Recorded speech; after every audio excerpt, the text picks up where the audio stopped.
ਵਾਹਿਗੁਰੂ ਜੀ ਕਾ ਖਾਲਸਾ ਵਾਹਿਗੁਰੂ ਜੀ ਕੀ ਫਤਿਹ। ਅਸਲਾਮ ਵਾਲੇਕਮ, ਆਦਾਬ, ਬਰਜ਼। ਮੈਂ ਹਾਂ ਤੁਹਾਡੀ ਹੋਸਟ ਨੀਲਮ ਕੌਰ ਤੇ ਮੈਂ TV 84 ਦੇ ਸਾਰੇ ਦਰਸ਼ਕਾਂ ਤੇ ਸਰੋਤਿਆਂ ਦਾ ਦਿੱਲੀ ਸਵਾਗਤ ਕਰਦੀ ਹਾਂ ਪ੍ਰੋਗਰਾਮ ਸੱਚੋ ਸੱਚ ਵਿੱਚ, ਜਿਹੜੇ ਇਸ ਪ੍ਰੋਗਰਾਮ ਨਾਲ ਦੇਸ਼ਾਂ ਵਿਦੇਸ਼ਾਂ ਤੋਂ ਜੁੜ ਚੁੱਕੇ ਨੇ।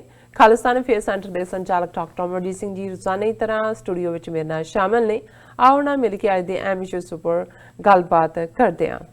ਜੀ ਡਾਕਟਰ ਸਾਹਿਬ, ਵਾਹਿਗੁਰੂ ਜੀ ਕਾ ਖਾਲਸਾ ਵਾਹਿਗੁਰੂ ਜੀ ਕੀ ਫਤਿਹ। ਜੀ ਡਾਕਟਰ ਸਾਹਿਬ, ਜੀ ਆਇਆਂ ਨੂੰ ਪ੍ਰੋਗਰਾਮ ਸੱਚ ਸੱਚ ਵਿੱਚ। ਬਹੁਤ ਸ਼ੁਕਰੀਆ ਜੀ ਡਾਕਟਰ ਸਾਹਿਬ, ਅੱਜ 12 ਮਾਰਚ 2020 30 ਫੱਗਣ ਨਾਨਕ ਸ਼ਾਹੀ ਸੰਮਤ 551 ਦਾ ਦਿਨ ਹੈ ਤੇ ਡਾਕਟਰ ਸਾਹਿਬ, ਪ੍ਰੋਗਰਾਮ ਸ਼ੁਰੂ ਕਰਨ ਤੋਂ ਪਹਿਲਾਂ ਅਸੀਂ ਆਪਣੇ ਦਰਸ਼ਕਾਂ ਤੇ ਸਰੋਤਿਆਂ ਨੂੰ ਹਮੇਸ਼ਾ ਤਰ੍ਹਾਂ ਦੱਸੀਏ ਵਿਊਅਰਸ ਆ, ਜੇ ਤੁਸੀਂ ਹੱਕ ਸੱਚ ਇਨਸਾਫ ਤੇ ਪੈਰਾ ਦਿੰਦਾ ਇੱਕੋ ਇੱਕ ਚੈਨਲ TV 84 ਨੂੰ ਦੇਖਣਾ ਚਾਹੁੰਦੇ ਹੋ ਤਾਂ ਤੁਸੀਂ ਦੇਖ ਸਕਦੇ ਹੋ spectrum cable, RCN cable, Bell 5 cable in Canada, roku, ਚਾਦੂ ਬਾਕਸ, ਸ਼ਾਵਾ, ਫੇਸਬੁੱਕ, TV 84 ਦੀ ਐਪ ਰਾਹੀਂ online streaming and IP box ਤੇ ਤੁਸੀਂ TV 84 ਨੂੰ ਦੇਖ ਸਕਦੇ ਹੋ। ਵਿਊਅਰਸ ਆ, ਜੇ ਤੁਸੀਂ TV 84 ਨਾਲ ਜਾਂ ਪ੍ਰੋਗਰਾਮ ਸੱਚੋ ਸੱਚ ਨਾਲ ਫੇਸਬੁੱਕ ਰਾਹੀਂ ਜੁੜੇ ਹੋ ਤਾਂ ਇਸ ਨੂੰ ਵੱਧ ਤੋਂ ਵੱਧ ਲਾਈਕ ਕਰੋ ਤੇ ਸ਼ੇਅਰ ਕਰੋ ਅਤੇ ਨਾਲ ਹੀ YouTube ਤੇ ਸਬਸਕ੍ਰਾਈਬ ਵੀ ਕਰੋ।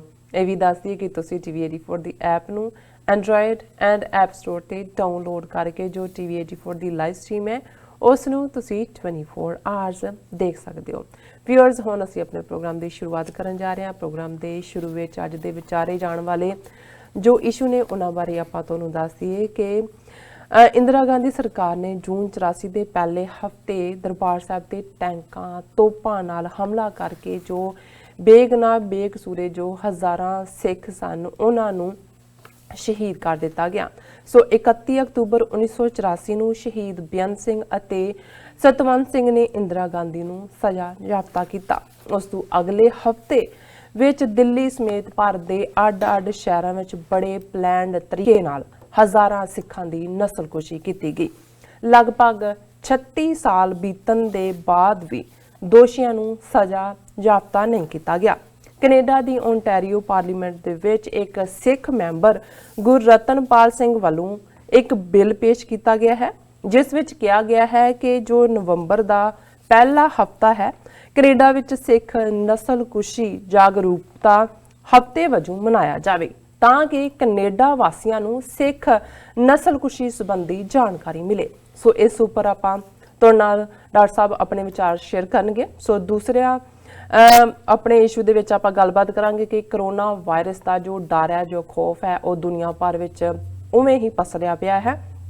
ਸੋ ਇਸ ਸੰਬੰਧੀ ਅਮਰੀਕਨ ਟਰੰਪ ਨੇ ਅਮਰੀਕਾ ਵਾਸੀਆਂ ਨੂੰ ਸੰਬੋਧਨ ਕੀਤਾ ਹੈ। ਇਸ ਮੁੱਦੇ ਨੂੰ ਸਾਨੂੰ ਇਨਸਾਨੀਅਤ ਦੇ ਵਜੋਂ ਨੁਕਤੇ ਵਜੋਂ ਸਾਨੂੰ ਦੇਖਣਾ ਚਾਹੀਦਾ ਹੈ, ਨਾ ਕਿ ਆਪਣੇ ਨਿੱਜੀ ਮੁਫਾਦਾਂ ਵਜੋਂ ਇਸ ਨੂੰ ਦੇਖਣਾ ਚਾਹੀਦਾ ਹੈ। ਐਂਡ ਥਰਡ ਵਿੱਚ ਆਪਾਂ ਡਿਸਕਸ ਕਰਾਂਗੇ ਮੋਦੀ ਨੇ ਭਾਰਤ ਦਾ ਖਜ਼ਾਨਾ ਕਿਵੇਂ ਆਪਣੇ ਯਾਰਾਂ ਨੂੰ ਲੁਟਾਇਆ, ਜਿਸ ਦਾ ਨਤੀਜਾ ਭਾਰਤ ਆਰਥਿਕ ਸੰਕਟ ਵਿੱਚ ਡੁੱਬ ਰਿਹਾ ਹੈ। ਜੋ ਬੈਂਕ ਨੇ ਉਹ ਡੁੱਬ ਰਹੇ ਹਨ ਔਰ ਲੋਕ ਲਾਂਤਾ ਪਾ ਰਹੇ ਹਨ ਜੋ ਭਾਰਤ ਦੀ ਸਰਕਾਰ ਹੈ ਉਸ ਦੇ ਉੱਪਰ। ਸੋ ਇਸ ਉੱਪਰ ਆਪਾਂ ਗੱਲਬਾਤ ਕਰਾਂਗੇ।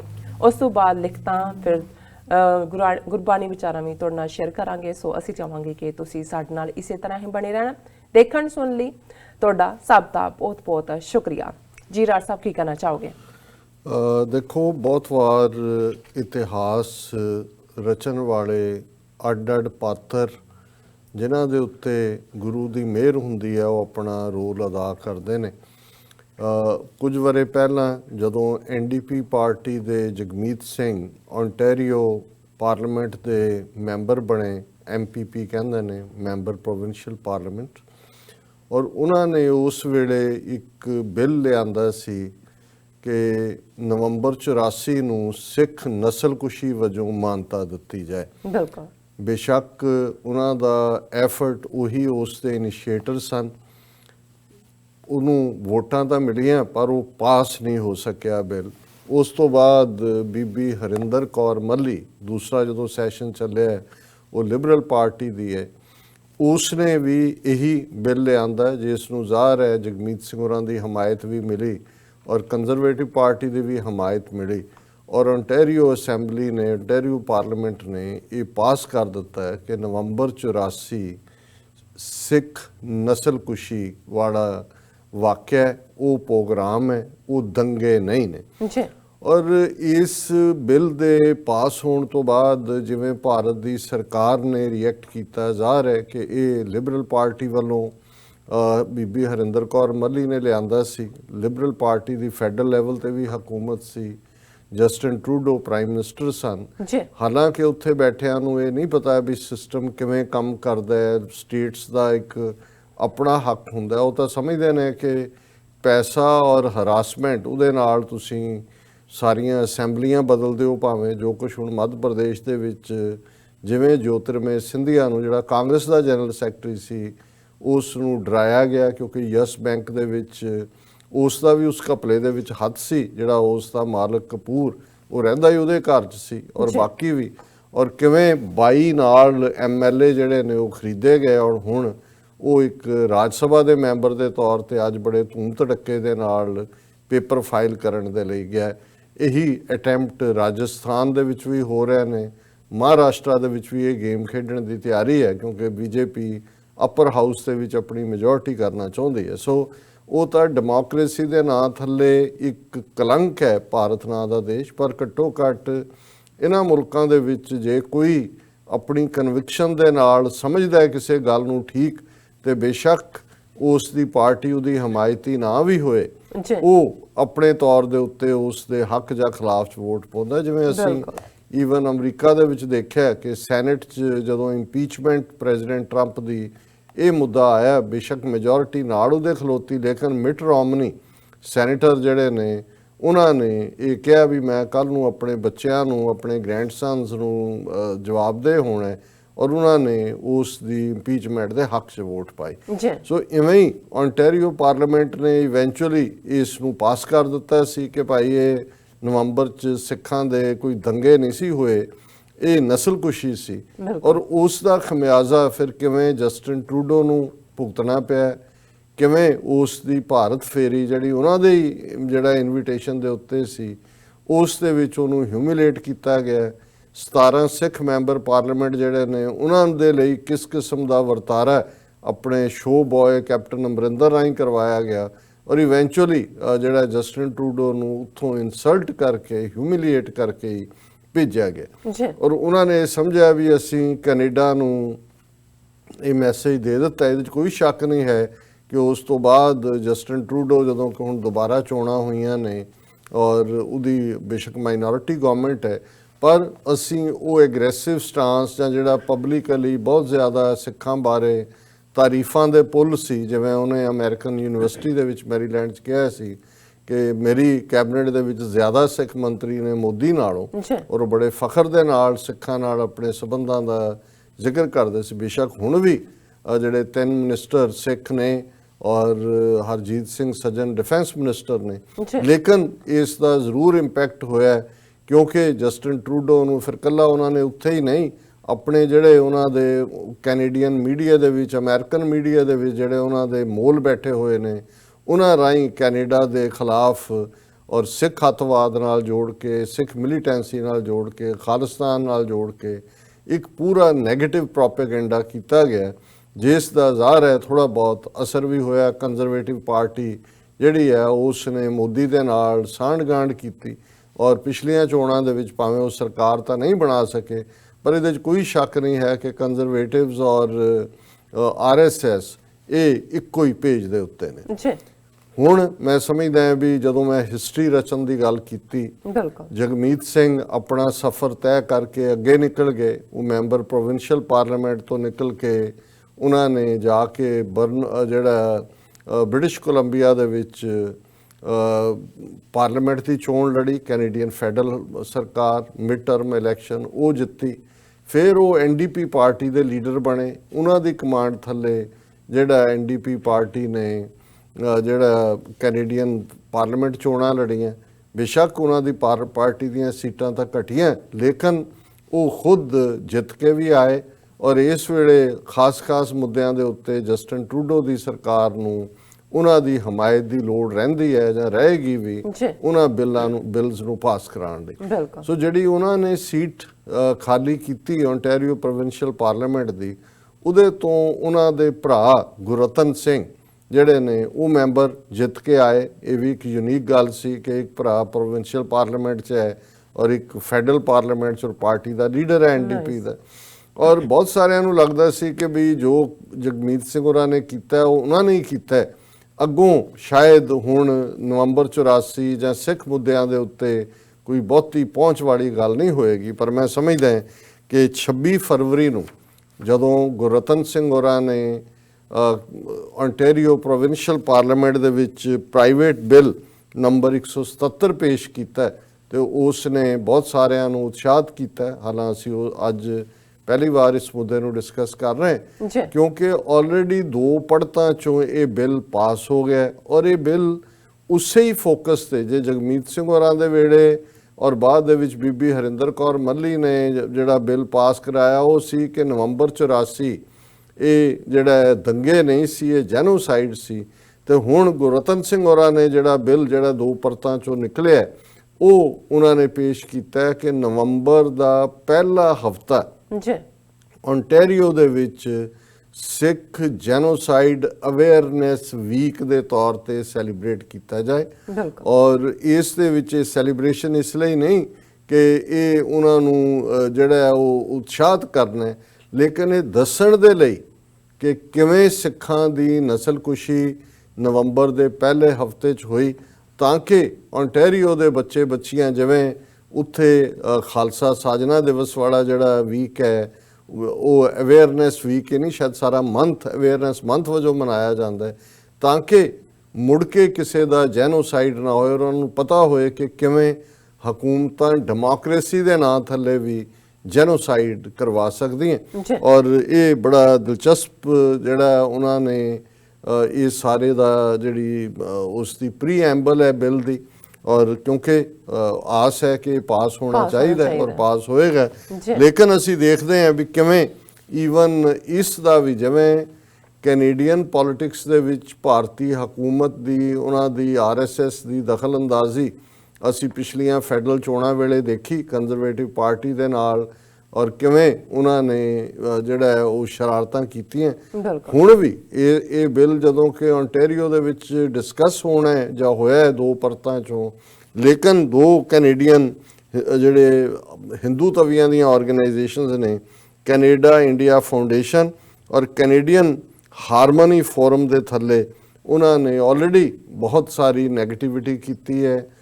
ਹਾਲਾਂਕਿ ਤੁਹਾਡੇ ਕੋਲ ਹੱਕ ਹੁੰਦਾ ਹੈ ਲੇਕਿਨ ਜਿਵੇਂ ਉਹ ਪ੍ਰਭਾਵ ਦੇਣ ਦੀ ਜਾਂ ਇਨਫਲੂਐਂਸ ਕਰਨ ਦੀ ਕੋਸ਼ਿਸ਼ ਕਰਦੇ ਨੇ। ਦੂਸਰੇ ਪਾਸੇ ਅਸੀਂ ਸਮਝਦੇ ਹਾਂ ਵੀ ਵਰਲਡ ਸਿੱਖ ਆਰਗੇਨਾਈਜੇਸ਼ਨ ਜਾਂ ਸ਼੍ਰੋਮਣੀ ਅਕਾਲੀ ਦਲ ਅੰਮ੍ਰਿਤਸਰ ਜਿਵੇਂ ਸਰ ਸੁਖਵਿੰਦਰ ਸਿੰਘ ਹੰਸਰਾ ਉਹਨਾਂ ਦੇ ਵੀ ਸਟੇਟਮੈਂਟ ਮੈਂ ਦੇਖ ਰਿਹਾ ਸੀ ਔਰ ਹੋਰ ਬਹੁਤ ਸਾਰੇ ਯੂਥ ਐਕਟਿਵਿਸਟ ਜਿਹੜੇ ਨੇ ਉਹਨਾਂ ਨੇ ਪਿਛਲੇ ਦਿਨਾਂ 'ਚ ਕਾਫੀ ਜ਼ੋਰਦਾਰ ਲੌਬੀ ਕੀਤੀ ਹੈ ਉਹਨਾਂ ਦੇ MPPs ਦੇ ਨਾਲ ਕਿ ਉਹ ਇਸ ਬਿੱਲ ਦੇ ਹੱਕ ਦੇ ਵਿੱਚ ਵੋਟ ਪਾਉਣ ਕਿ ਇਹ ਜਿਹੜਾ ਤਾਂ ਕਿ ਇਹ ਸਾਰਾ ਹੀ ਹਫਤਾ ਸਿੱਖ ਜੈਨੋਸਾਈਡ ਅਵੇਅਰਨੈਸ ਵੀਕ ਦੇ ਤੌਰ ਤੇ ਜਿਹੜਾ ਉਹ ਯਾਦ ਕੀਤਾ ਜਾਏ। ਸੋ ਮੈਂ ਜਿਹੜਾ ਇਸ ਬਿੱਲ ਦਾ ਪ੍ਰੀਐਂਬਲ ਹੈ ਜਿਹਨੂੰ ਅਸੀਂ ਭੂਮਿਕਾ ਵੀ ਕਹਿੰਦੇ ਉਸ ਨੂੰ ਜ਼ਰੂਰ ਥੋੜਾ ਜਿਹਾ ਸਾਂਝ ਉਸ ਦੀ ਪਾਉਣਾ ਚਾਹੁੰਦਾ ਤਾਂ ਕਿ ਪਤਾ ਹੋਏ ਕਿ ਇਹ ਸਿਰਫ ਇੱਕ ਮਹਿਜ਼ ਇੱਕ ਜਸਟ ਆਈ ਵਾਸ਼ ਨਹੀਂ ਹੁੰਦਾ, ਇਹ ਇੱਕ ਹਿਸਟਰੀ ਸੈਟਿੰਗ ਵੀ ਹੁੰਦਾ ਕਿ ਕੱਲ ਨੂੰ ਜਦੋਂ ਫਿਊਚਰ ਦੇ ਵਿੱਚ ਵੀ ਜਿਨ੍ਹਾਂ ਨੇ ਰਿਸਰਚ ਕਰਨੀ ਹੈ ਇਸ ਟਾਈਮ ਤੇ ਇਸ ਪੀਰੀਅਡ 'ਚ ਉਹਨਾਂ ਨੂੰ ਇਸ ਗੱਲ ਦਾ ਅਹਿਸਾਸ ਕਿਉਂਕਿ ਇੱਕ ਪੂਰੀ ਮੁਹਿੰਮ ਚੱਲੀ ਹੋਈ ਹੈ ਔਰ ਜਦੋਂ ਅਸੀਂ ਖਾਲਿਸਤਾਨ ਦੀ ਕਾਇਮੀ ਦੀ ਗੱਲ ਕਰਦੇ ਹਾਂ ਇਹ ਸਾਰੇ ਉਹ ਸਟੋਨ ਨੇ, ਉਹ ਪੱਥਰ ਨੇ, ਉਹ ਬੁਨਿਆਦਾਂ ਨੇ ਜਿਨ੍ਹਾਂ ਦੇ ਉੱਤੇ ਫਿਰ ਮਹਿਲ ਉਸਾਰਿਆ ਜਾਂਦਾ। ਜਿਵੇਂ ਇਜ਼ਰਾਈਲ ਦੀ ਕਾਇਮੀ ਦੇ ਪਿੱਛੇ ਉਹਨਾਂ ਦੀ ਪਰਸੀਕਿਊਸ਼ਨ ਦੀ ਹਿਸਟਰੀ ਸੀ ਔਰ ਜ਼ਾਹਰ ਹੈ ਕਿ ਸੈਕੰਡ ਵਰਲਡ ਵਾਰ ਵੇਲੇ ਹਿਟਲਰ ਜਾਂ ਨਾਜ਼ੀਆਂ ਦੇ ਹੱਥਾਂ 'ਚ ਪਰਸੀਕਿਊਸ਼ਨ ਉਹ ਇਮੀਡੀਏਟ ਸੀ। ਲੇਕਿਨ ਜੇ ਖਾਲਿਸਤਾਨ ਦਾ ਕੇਸ ਵੀ ਬਿਲਟ ਹੁੰਦਾ ਜਾਂ ਹੋ ਰਿਹਾ ਤਾਂ ਇਹ ਇਸ ਬਿਨਾਂ ਦੇ ਉੱਤੇ ਹੀ ਹੋ ਰਿਹਾ ਜਿੱਥੇ ਅਸੀਂ ਇੱਕ ਤੀਸਰੀ ਧਿਰ ਦੇ ਤੌਰ ਤੇ 1947 ਦੇ ਵਿੱਚ ਇੱਕ ਤੀਸਰੀ ਧਿਰ ਸਾਂ ਨੈਗੋਸ਼ੀਏਸ਼ਨ ਦੇ ਵਿੱਚ ਜਿਹੜੀ ਟ੍ਰਾਂਸਫਰ ਆਫ ਪਾਵਰ ਦੀ ਸੀ ਜਿੱਥੇ ਅਸੀਂ ਇੰਡੀਅਨ ਕਨਸਟੀਟਿਊਸ਼ਨ ਨੂੰ ਨਹੀਂ ਮੰਨਿਆ ਕਿਉਂਕਿ ਸਾਡੇ ਨੁਮਾਇੰਦਿਆਂ ਨੇ ਉਹਦੇ ਡਰਾਫਟ ਦੇ ਉੱਤੇ ਦਸਤਖਤ ਨਹੀਂ ਕੀਤੇ, ਜਿੱਥੇ ਅਸੀਂ 1947 ਤੋਂ 84 ਤੱਕ 37 ਸਾਲ ਪੀਸਫੁਲ ਸਟਰਗਲ ਕੀਤੀ। ਜੂਨ 84 ਦਾ ਘੱਲੂਘਾਰਾ ਜ਼ਾਹਰ ਹੈ ਕਿ ਉਹ ਸਾਡੇ ਸਭ ਤੋਂ ਪਵਿੱਤਰ ਹਰਮੰਦਰ ਸਾਹਿਬ ਦੇ ਉੱਤੇ ਟੈਂਕਾਂ ਤੋਪਾਂ ਨਾਲ ਹਮਲਾ 37 ਇਤਿਹਾਸਕ ਗੁਰਦੁਆਰਿਆਂ ਤੇ ਹਮਲਾ, ਸਿੱਖ ਰੈਫਰੈਂਸ ਲਾਇਬ੍ਰੇਰੀ, ਸਿੱਖ ਆਰਕਾਈਵਸ ਨੂੰ ਲੁੱਟਣਾ, ਡਿਸਟਰੋਏ ਕਰਨਾ, ਪੰਜਾਬ ਦੇ 12,000 ਤੋਂ ਜ਼ਿਆਦਾ ਪਿੰਡਾਂ ਦੇ ਵਿੱਚ ਜਿਸ ਕਿਸਮ ਦੀ ਜਿਹੜੀ ਹੈ ਫਿਰ ਇੱਕ ਹੋਰ ਆਪਰੇਸ਼ਨ ਦੇ ਨਾਂ ਥੱਲੇ, ਵੁੱਡਰੋਜ਼ ਦੇ ਥੱਲੇ ਸਿੱਖ ਜਵਾਨੀ ਦਾ ਕਾਂਡ ਕੀਤਾ ਗਿਆ। ਔਰ ਇਹ ਦਿਲਚਸਪ ਗੱਲ ਹੈ ਕਿ ਜਦੋਂ ਇੱਕ ਪਾਸੇ ਓਨਟਾਰੀਓ ਪਾਰਲੀਮੈਂਟ ਦੇ ਵਿੱਚ, ਜਿੱਥੇ ਅੱਜ ਦੂਸਰੀ ਪਰਤ ਅੱਜ ਦੇ ਦਿਨ ਪਾਸ ਹੋਈ, ਪੜ੍ਹੀ ਗਈ, ਉੱਥੇ Punjab and Haryana high court ਦੇ ਵਿੱਚ Punjab documentation and advisory project ਇੱਕ NGO ਨੇ ਇੱਕ ਪੈਟੀਸ਼ਨ ਜਿਹੜੀ ਹੈ ਉਹਨਾਂ ਨੇ ਕਾਫੀ ਰਿਸਰਚ ਤੋਂ ਬਾਅਦ ਜਿਹੜੀ ਦਾਇਰ ਕੀਤੀ ਹੈ, ਜਿਹਦੇ 'ਚ ਕਿ 8,257 ਜਿਹੜੇ ਨੌਜਵਾਨ ਝੂਠੇ ਪੁਲਿਸ ਮੁਕਾਬਲਿਆਂ 'ਚ ਮਾਰ ਕੇ ਗਾਇਬ ਕਰ ਦਿੱਤੇ ਗਏ, ਉਹਨਾਂ ਦੀ ਸੁਣਵਾਈ ਦੇ ਲਈ ਜਿਹੜੀ 22 ਅਪ੍ਰੈਲ ਦੀ date Punjab Haryana high court ਨੇ ਪਾਈ ਹੈ, ਉਹਨੂੰ ਵੀ ਮੈਂ ਇਸੇ ਹੀ ਸੈਗਮੈਂਟ 'ਚ ਡਿਸਕਸ ਕਰਾਂਗਾ ਕਿ ਇਹ ਇਕੱਲਾ ਇਹ ਨਹੀਂ ਹੈ ਕਿ ਨਵੰਬਰ ਦੇ ਪਹਿਲੇ ਹਫਤੇ ਦੇ ਵਿੱਚ ਹੀ ਹਜ਼ਾਰਾਂ, ਹੁਣ ਜੇ ਉਹ ਬਿੱਲਾ ਰੰਗਾ ਜੋੜੀ ਦਾ ਅਮਿਤ ਸ਼ਾਹ ਪਾर्लियामेंट 'ਚ ਖਲੋ ਕੇ ਕਹਿ ਰਿਹਾ हमारे 3,000 सिख भाइयों को जो कांग्रेस ने मारा, उस फिगर ਨੂੰ ਵੀ ਘਟਾ ਰਹੇ ਨੇ ਕਿਉਂਕਿ 8 ਤੋਂ 10,000 ਸਿੱਖ ਇਕੱਲੇ ਦਿੱਲੀ ਦੇ ਵਿੱਚ ਹੀ ਮਾਰੇ ਜਾਂਦੇ ਨੇ ਔਰ ਭਾਰਤ ਦੀਆਂ 22 ਸਟੇਟਾਂ ਦੇ ਵਿੱਚ ਸਿੱਖਾਂ ਦੀ ਨਸਲਕੁਸ਼ੀ ਹੁੰਦੀ ਹੈ, ਕਾਨਪੁਰ ਵੀ ਹੈ, ਬੋਕਾਰੋ ਵੀ ਹੈ। ਔਰ ਇਹ ਜਿਹੜਾ ਸਾਰਾ ਇਸ ਬਿੱਲ ਨੂੰ ਕਿ ਭਾਈ ਓਨਟਾਰੀਓ ਪਾਰਲੀਮੈਂਟ ਪਾਸ ਕਰੇ ਕਿ ਇਹਨੂੰ ਸਿੱਖ ਜੈਨੋਸਾਈਡ ਅਵੇਅਰਨੈਸ ਵੀਕ ਦੇ ਤੌਰ ਤੇ ਯਾਦ ਕੀਤਾ ਜਾਏਗਾ, ਉਸ ਦੇ ਲਈ ਉਹਨਾਂ ਨੇ ਪਹਿਲਾਂ ਭੂਮਿਕਾ ਦਿੱਤੀ ਹੈ, ਪ੍ਰੀਐਂਬਲ ਦਿੱਤਾ ਹੈ। Ontario is home to a dynamic and vibrant Sikh community and one of the largest Sikh populations outside of South Asia. The Sikh community has deep roots in Ontario and plays a vital role in strengthening our province's social, political and economic fabric. ਕਿ Ontario ਜਿਹੜਾ ਹੈ ਉਹ ਉਸ ਸਿੱਖ community ਦਾ ਜਿਹੜੀ ਜ਼ਿੰਦਗੀ ਨਾਲ ਭਰਪੂਰ ਔਰ ਅਗਾਂਹ ਵਧੂ ਕੌਮ ਹੈ, ਉਹਨਾਂ ਦਾ ਇੱਕ ਵੱਡਾ ਉਹਨਾਂ ਦੀ ਆਬਾਦੀ ਸਾਊਥ ਏਸ਼ੀਆ ਤੋਂ ਬਾਅਦ ਇਸ ਪ੍ਰੋਵਿੰਸ ਦੇ ਵਿੱਚ ਰਹਿੰਦੀ ਹੈ ਔਰ ਸਿੱਖ ਕਮਿਊਨਿਟੀ ਦੀਆਂ ਇੱਥੇ ਡੂੰਘੀਆਂ ਜੜ੍ਹਾਂ ਨੇ ਔਰ ਇਸ ਸੂਬੇ ਦੀ ਸਿਆਸੀ, ਆਰਥਿਕ ਔਰ ਸਮਾਜਿਕ ਜਿਹੜਾ ਤਾਣਾ ਬਾਣਾ ਹੈ ਉਸ ਦੇ ਵਿੱਚ ਸਿੱਖਾਂ ਦਾ ਅਹਿਮ ਰੋਲ ਹੈ। Despite thriving and contributing as a community in Ontario and globally, Sikhs are still impacted by the genocide and other atrocity crimes perpetrated by Government of India. These crimes have caused ongoing physical and mental trauma as well as intergenerational trauma. These traumas are intensified by India's entrenched culture and impurity, its refusal to hold the perpetrators accountable or even acknowledge its crimes and the denial of reparations. ਕਿ ਇਹ ਜਿਹੜੀ ਇਸ ਦੇ ਬਾਵਜੂਦ ਕਿ ਸਿੱਖ Ontario ਦੇ ਵਿੱਚ ਵੀ ਔਰ ਦੁਨੀਆ ਭਰ ਦੇ ਵਿੱਚ ਵੀ ਇੱਕ ਜਿਹੜਾ ਹੈ ਉਹ ਥਰਾਈਵਿੰਗ ਕਮਿਊਨਿਟੀ ਹੈ, ਪਰ ਸਟਿਲ ਜੋ ਸਾਡੇ ਨਾਲ ਸਾਡੀ ਨਸਲਕੁਸ਼ੀ ਹੋਈ ਔਰ ਦੂਸਰੇ ਅਣਮਨੁੱਖੀ ਜਿਹੜੇ ਜ਼ੁਲਮ ਸਾਡੇ ਉੱਤੇ ਭਾਰਤ ਦੀ ਹਕੂਮਤ ਨੇ ਕੀਤੇ, ਅਸੀਂ ਉਹਨਾਂ ਦੇ ਅਸਰਾਂ ਥੱਲੇ ਹਾਂ। ਇਹ ਜਿਹੜੇ ਕ੍ਰਾਈਮ ਨੇ ਭਾਰਤ ਸਰਕਾਰ ਦੇ ਜੰਗੀ ਕ੍ਰਾਈਮ, ਉਹਨਾਂ ਨੇ ਸਾਨੂੰ ਸਰੀਰਕ ਔਰ ਮਾਨਸਿਕ ਟਰਾਮਾ ਦਿੱਤਾ ਔਰ ਇੱਕ ਜਨਰੇਸ਼ਨ ਤੋਂ ਅਗਲੀ ਜਨਰੇਸ਼ਨ ਤੱਕ ਵੀ ਇਹ ਟਰਾਮਾ ਜਿਹੜਾ ਸ਼ੌਕ ਹੈ, ਟਰਾਮਾ ਹੈ, ਇੱਕ ਦੁਖਾਂਤ ਹੈ, ਉਹ ਪਾਸ ਔਨ ਹੋ ਰਿਹਾ ਕਿਉਂਕਿ ਆਲਮੋਸਟ 36 ਸਾਲ ਹੋ ਗਏ ਨੇ। ਸੋ 20 ਸਾਲ ਦੀ ਜਨਰੇਸ਼ਨ 20 ਤੋਂ 25 ਸਾਲ ਦੀ ਬਾਹਰਲੇ ਮੁਲਕਾਂ 'ਚ ਮੰਨੀ ਜਾਂਦੀ ਹੈ। ਸੋ ਜ਼ਾਹਰ ਹੈ ਕਿ ਈਵਨ ਸੈਕੰਡ ਜਨਰੇਸ਼ਨ ਵੀ ਉਸ ਟਰਾਮੇ 'ਚੋਂ ਨਿਕਲ ਰਹੀ ਹੈ ਔਰ ਉਹਨਾਂ ਨੇ ਕਿਹਾ ਕਿ ਵੀ ਇਹ ਜਿਹੜਾ ਕਿਉਂਕਿ ਭਾਰਤ ਦੇ ਵਿੱਚ ਇਹਨਾਂ ਸਾਰੇ ਵਰ੍ਹਿਆਂ ਤੋਂ ਦੇ ਬਾਵਜੂਦ ਬੀਤਣ ਦੇ ਕਿਸੇ ਨੂੰ ਸਜ਼ਾ ਨਹੀਂ ਦਿੱਤੀ ਗਈ ਔਰ ਈਵਨ ਭਾਰਤ ਨੇ ਅਜੇ ਤੱਕ ਇਹ ਜਿਹੜੇ ਜੰਗੀ ਅਪਰਾਧ ਨੇ ਇਹ ਮੰਨੇ ਵੀ ਨਹੀਂ ਹੈ, ਸਜ਼ਾ ਦੇਣੀ ਤਾਂ ਦੂਰ ਦੀ ਗੱਲ ਔਰ ਨਾ ਹੀ ਕੋਈ ਮੁਆਵਜ਼ੇ ਦਿੱਤੇ ਨੇ। ਇਹ ਇਸ ਸਾਰੀ ਪੀੜ ਨੂੰ ਹੋਰ ਵੀ ਜਿਹੜਾ ਜ਼ਿਆਦਾ ਪੀੜ ਬਣਾਉਂਦਾ ਹੈ। There is a long history of Indian government discriminating against Sikhs and perpetrating gross human rights violations against them and other minorities. ਭਾਰਤੀ ਸਰਕਾਰ ਦਾ ਲੰਮਾ ਇਤਿਹਾਸ ਹੈ ਸਿੱਖਾਂ ਦੇ ਨਾਲ ਵਿਤਕਰੇ ਦਾ ਔਰ ਸਿੱਖਾਂ ਦੇ ਖਿਲਾਫ ਮਨੁੱਖੀ ਹੱਕਾਂ ਦਾ ਘਾਣ ਕਰਨ ਦਾ।